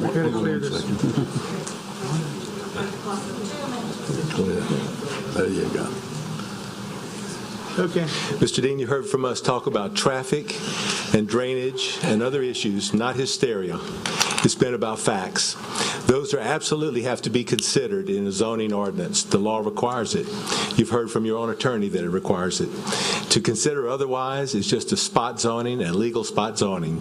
And we ask that you all consider that very carefully, because I think what you're doing, even if you think it's good for the parish, is picking out one particular spot, making a rule just for them, and I think it's something that's very dangerous. I'm going to yield the rest of my time. Chairman Lorino and other council members, thank you again for your time. Your name? I'm sorry. Scott Delacroix. Thank you, Scott. This record is full of facts. Facts, undisputed facts, not hysteria. It has facts in it of the public statements of our parish president, who opposes this site, of the governor, of our U.S. senators talking about the death trap we have on I-12 right now. This last phase of I-12 where these trucks will be entering, as we understand, is not yet funded. We've heard the talk about, oh, those are numbered roads in the parish. The parish can't we don't control those. Well, this seems to us, notwithstanding in 2010 this road was approved and on the plans, things change in 9 years. I think this parish, the voters are saying, we want responsible zoning. They're not sure what it is, and there may be some hysterical people, but this record is crystal clear. This record is ready to go. If we lose in this matter here, this is not a threat. We don't think there's a rational basis that's been stated to spot zone this piece of property. Louisiana Supreme Court, rezoning on a piecemeal or spot basis is highly suspect. A city purporting to act on its police powers cannot create this. Thank you, Scott. And that's all in the record. Thank you.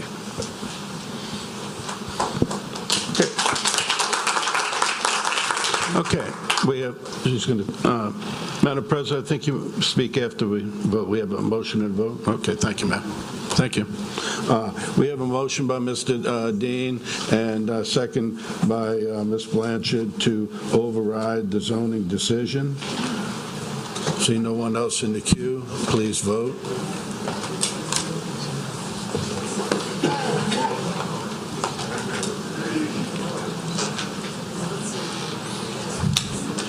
Motion passes, 12 yeas, 2 absent. Madam President, I think you wanted to address the council? You paid them off. Would you turn my mic? Yes, ma'am. Thank you, Mr. Chairman, for this opportunity. If you all would just sit down and listen for one more minute, you might get some information you'd be interested in.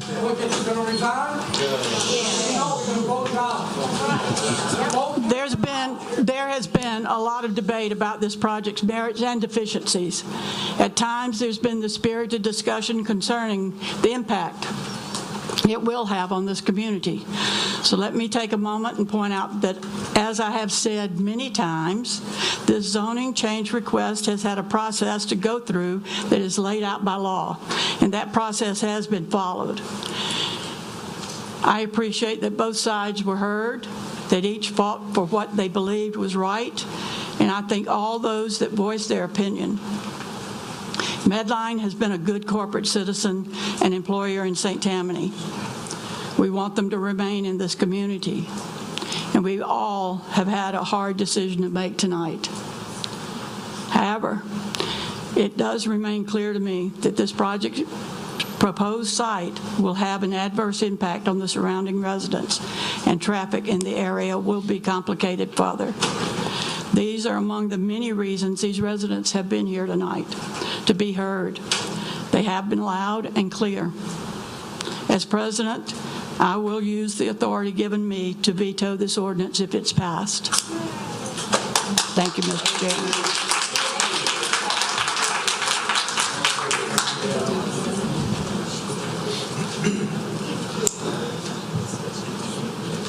Thank you, Madam Chair.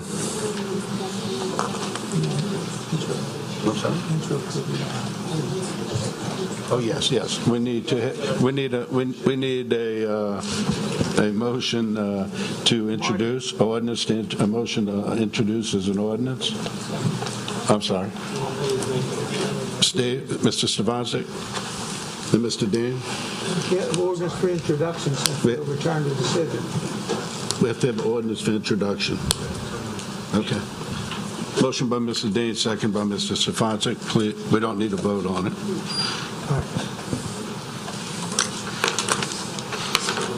Now go to ordinances for introduction.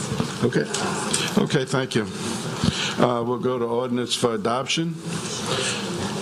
Number 1, ordinance calendar number 6243, ordinance to amend precinct boundary, legal description within the parish. Need a motion to amend. Motion to amend by Mr. Stavancic, second by Mr. Balacero.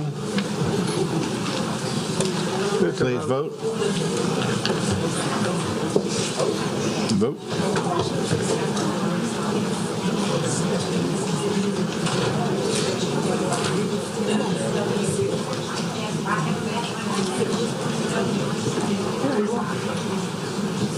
You walked out. Mr. Smith?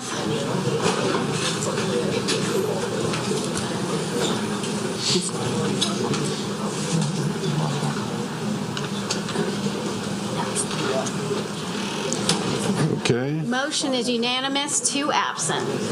All righty. I need a motion to reintroduce.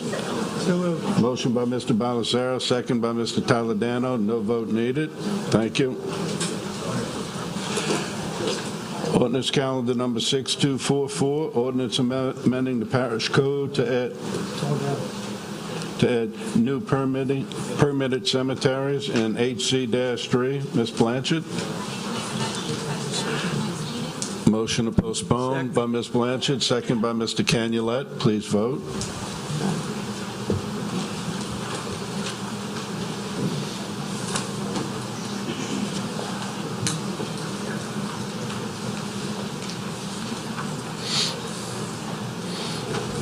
Motion is unanimous, 3 absent. Number 3, ordinance calendar number 6245, AA, ordinance to declare multiple tax adjudicated properties as surplus property to proceed with the sale of properties. So moved. Motion by Mr. Balacero, second by Mr. Toledano. Please vote.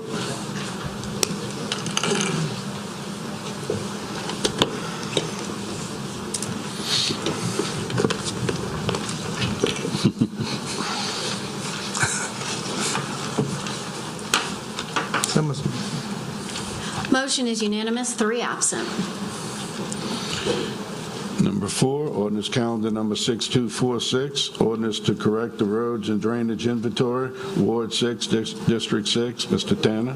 Motion by Mr. Thompson, second by Mr. Toledano. Please vote.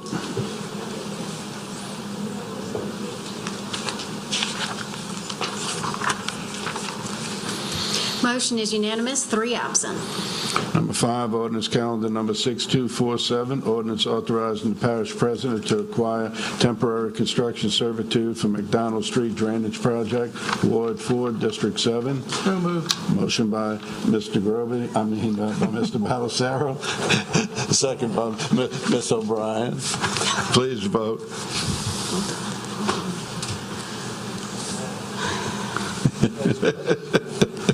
That was bad. Motion is unanimous, 3 absent. Ordinance calendar number 6248, ordinance amending the official parish zoning map to reclassify 1 acre from 1-1 to MD-3, Ward 3, District 3. Motion by Mr. Thompson, second by Mr. Fitzgerald. Ready to go. Please vote.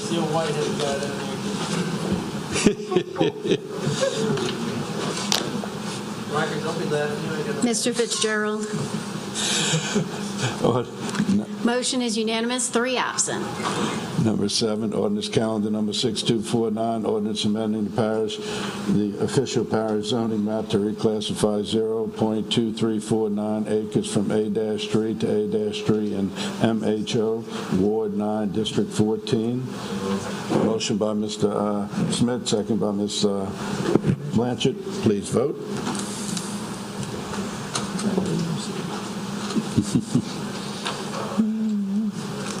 Mr. Dean? Motion is unanimous, 3 absent. Ordinance calendar number 6250, ordinance amending the official parish zoning map to reclassify 0.17 acres from NC-1 to ED-1, Ward 4, District 4. So moved. Motion by Mr. Balisaro, second by Mr. Toledano. Please vote.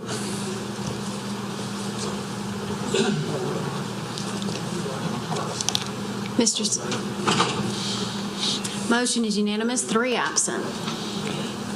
Ordinance calendar number 6251, ordinance amending the official parish zoning map to reclassify 1.34 acres from A-2 and RO to A-2 RO and MHO, Ward 3, District 3. Motion by Mr. Thompson, second by Mr. Fitzgerald. Please vote.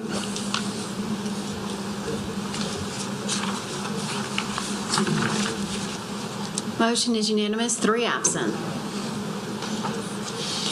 Number 10, ordinance calendar number 6252, ordinance to correct the road and drainage inventory, Ward 6, District 6.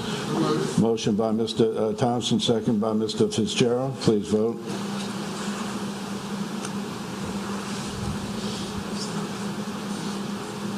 Motion is unanimous, 3 absent. Number 11, ordinance calendar number 6253, ordinance accepting final subdivision into the roads and drainage inventories, Ward 6, District 6. Motion by Mr. Thompson, second by Mr. Toledano. Please vote.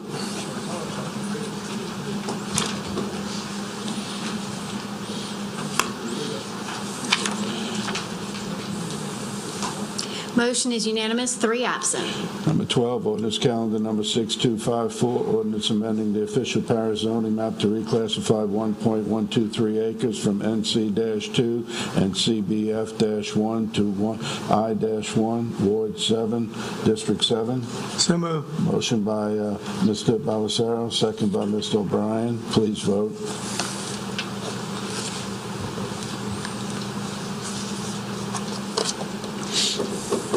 Motion is unanimous, 4 absent. Ordinance calendar number 6255, ordinance amending the official parish zoning map to reclassify 0.277 acres from A-1A and RO to A-1A, MHO, and RO, Ward 2, District 2. Mr. Fitzgerald. Motion by Mr. Fitzgerald, second by Mr. Thompson. Please vote.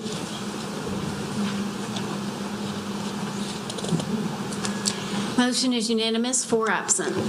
Ordinance calendar number 6256, ordinance amending the official parish zoning map to reclassify 5.53 acres from A-4, A-5, and HC-2 to A-4 and A-5, Ward 1, District 3.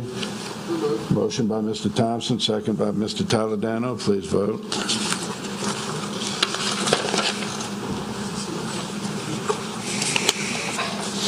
Mr. Fitzgerald? Motion is unanimous, 4 absent.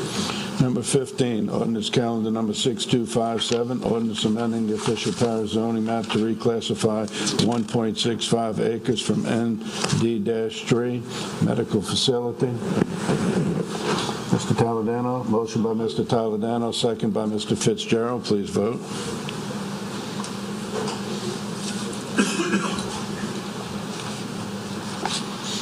Motion is unanimous, 4 absent. Ordinance calendar number 6258, ordinance amending the official parish zoning map to reclassify 1 acre from A-1 and RO to A-2 RO and MHO, Ward 2, District 6. Motion by Mr. Toledano, second by Mr. Balisaro. Please vote.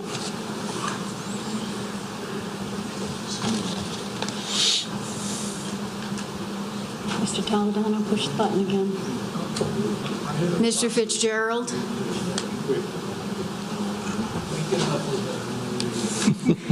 Motion is unanimous, 4 absent. Number 17, ordinance calendar number 6259, ordinance amending the official parish zoning map to reclassify 3 acres from A-1A and RO to A-1A RO and MHO, Ward 3, District 2. Mr. Fitzgerald, motion by Mr. Fitzgerald, second by Mr. Thompson. Please vote. Serena, I'd like to discuss this for a moment, too. Yeah, go to sleep, Racket. Just kidding. Mr. Dean?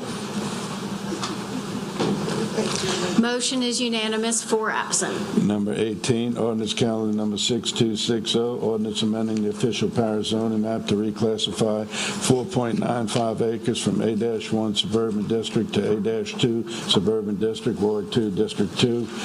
Motion by Mr. Fitzgerald, second by Mr. Dean. Please vote.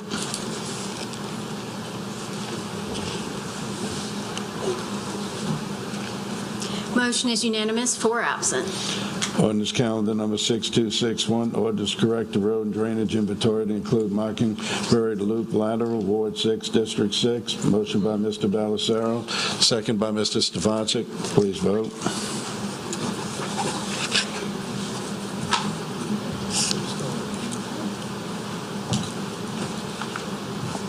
Motion is unanimous, 4 absent. Number 20, ordinance calendar number 6262, ordinance to amend the 2019 operating budget amendment number 11. So moved. Motion by Mr. Balisaro, second by Mr. Toledano. Please vote.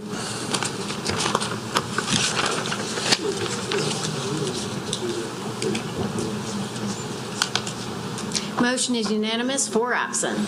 Number 21, ordinance calendar number 6263, ordinance to revote an unopened portion of Louisa Street and portion of Rusella Avenue. Ms. O'Brien. Heard by the, I move to postpone because it won't be heard by the Planning Commission until November 12th. Okay, motion by Ms. O'Brien, second by Mr. Stefancic. Please vote. To postpone, is that correct? Yes, sir. That is very good. Mr. Dean? Motion is unanimous, 4 absent. Okay, we'll go to discussion and other matters. Number 1, motion to refer to zoning commission for recommendation to propose ordinance amending the parish code to add 7 private nonprofit animal services. Mr. Fitzgerald. So moved to refer to the zoning commission. Motion by Mr. Fitzgerald, second by Mr. Dean. Please vote.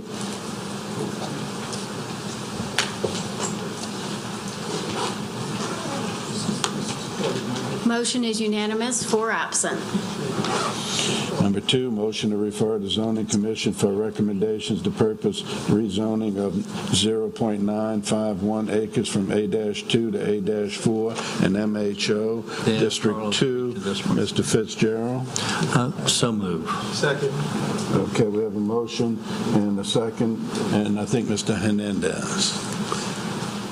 Thank you. Carl Hernandez. Here to discuss something from, that's right. Okay, this is different from the previous discussions on here. This obviously has to do with the motion, and actually I can combine the two if you like, because I have the same concerns regarding number 2 and number 3. 2 is interesting that it's changing from A2 to A4 and also the manufactured home overlay. Now, and that's 0.951 acres that this change is for. But of course, and my objection, of course, is having to do with the fees that are not going to be collected here for the thing. The fees, I'm estimating that won't be collected for number 2 is $420, the fees on there. For number 3, the fees are $382 that are not going to be collected. And I guess I'm going to ask the question, not here tonight, but when the matter comes before the Finance Committee hearing the operation fees for the parish, and obviously having to do with zoning, that why aren't we collecting these fees? And I think I'm going to talk about that at the hearing before finance and the zoning consideration as to why we're not collecting all the fees. And if these 2 fees, and I'm sure we're going to hear a reason for not these 2 fees, and they're always excellent reasons. It's amazing to me how there are always excellent reasons, but, hopefully we will consider that we won't collect these fees this time, and hopefully we'll collect all the fees in 2020, and even next month maybe we'll collect all the fees. Thank you. Thank you, Mr. Nanda. Okay, we had a motion and a second. Please vote.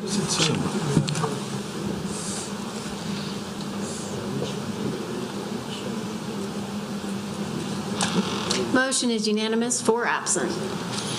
Number 3, motion to refer to the Zoning Commission for recommendation to propose rezoning of 0.57 acres from NC-4 to HC-1, Ward 8, District 12. So moved. Motion by Mr. Balacero, second by Mr. Toledano. Please vote.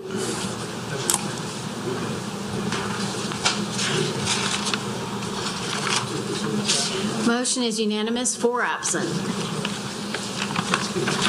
Okay, we have an item off the floor, number 1. Yeah, I know, I got to read it first, though. Resolution to, I need to have a motion for it to come off the floor. Motion by Mr. Toledano, second by Mr. Balacero. Please vote. Motion is unanimous, 4 absent. All righty. Resolution to amend ordinance CS number 18-3977 to make change to the 2019 capital improvement budget and capital assets. Mr. Stefanczyk. Motion by Mr. Stefanczyk, second by Ms. Blanchard. Please vote.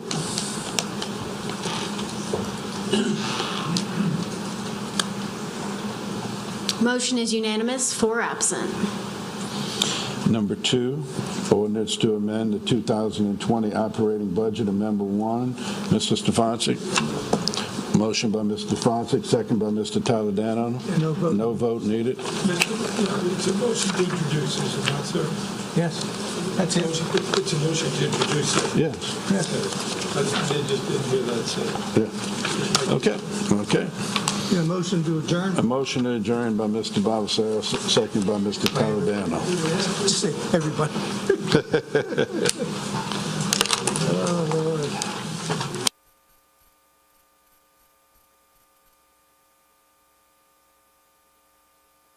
We are waiting for at least one more to show up, and I'm not sure we're going to get a quorum tonight.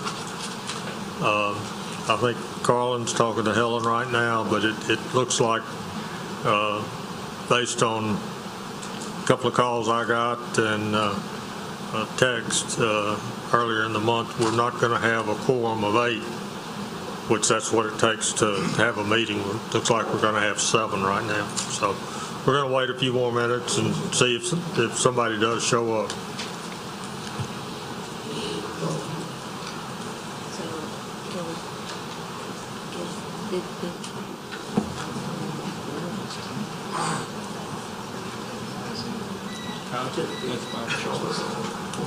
It's by ordinance. They changed it in like 2014.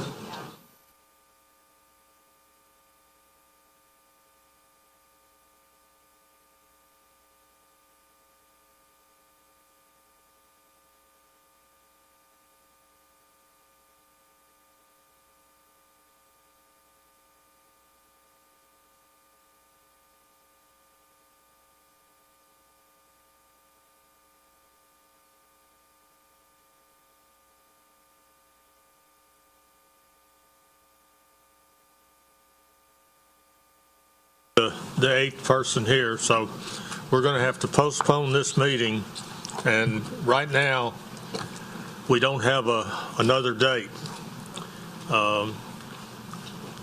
Legal and Helen have got to get with Don Henderson and see what nights this chamber's available, and so you can either watch the website to see when it's going to be, or give us a contact information where we can call or write you or something, let you know when it's going to be. But everything on tonight's agenda is basically being postponed to the next meeting. Let's get Shelby to call the roll and then announce that we don't have a quorum, so we have it for the record. While you have the mic, would you announce that Pug passed away and that's contributing to this so that people know?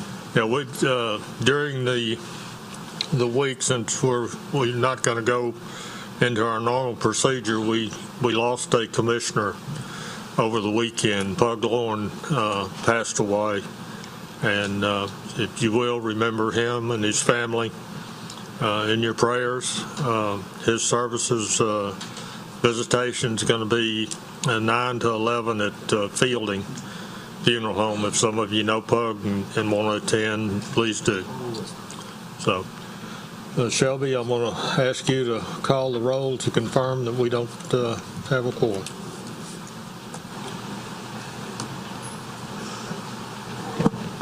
Mr. Seeger, Ms. Parker, Mr. Willie, Here. Mr. Richard, Here. Mr. Doherty, Here. Mr. Baggert, Mr. Fitzmaurice, Here. Mr. Crawford, Here. Mr. Drum, Here. Mr. Randolph. Here. Chairman, we do not have a quorum. Thank you. Thank you all for coming, and leave your contact information if you want us to contact you, or we'll have it posted on the homepage of the St. Tammany Parish Government website. Thank you.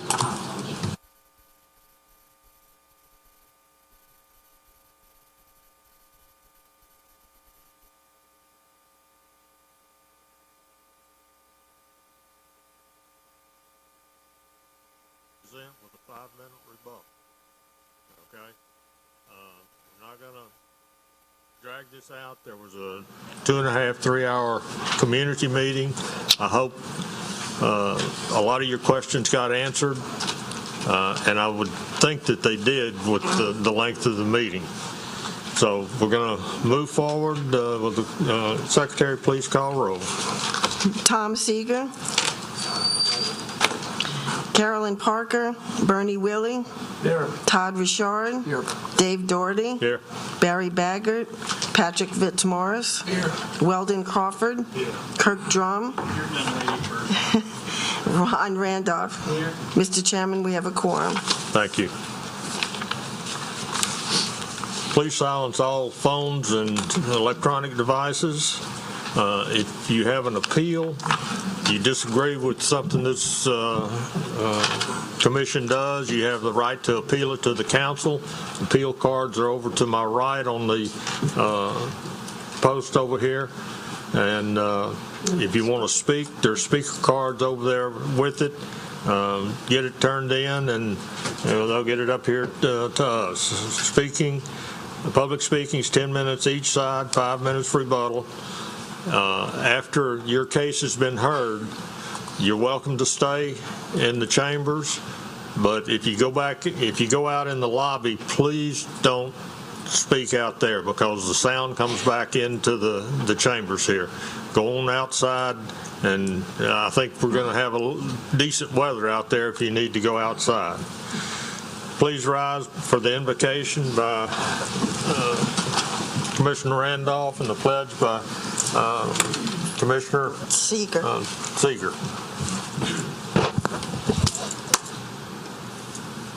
Gracious Father, once again, we come to you as long as we know how, thanking you for all the blessings you bestowed in our lives throughout this day and throughout the past and even right now. We thank you for the presence of everyone in the audience. We thank you for our commissioners, Lord, and allow us to make the decision that we can with the information that's available to us. And Lord, we ask that you bless our parish and our employees and all of our citizens. Lord, a special blessing and prayer and peace and comfort upon the family of Pug Lauren, our deceased commissioner. Be with them, Lord, in a mighty way, and bless them as well. And Lord, we ask that you also be with all of our military personnel, veterans, law enforcement officers, firefighters, and medical personnel, that they might be able to help us and provide the services as well. And all these blessings we ask in your holy name. Amen. Amen. Please join with me in pledging allegiance to the flag. I pledge allegiance to the flag of the United States of America and to the republic for which it stands, one nation, under God, indivisible, with liberty and justice for all.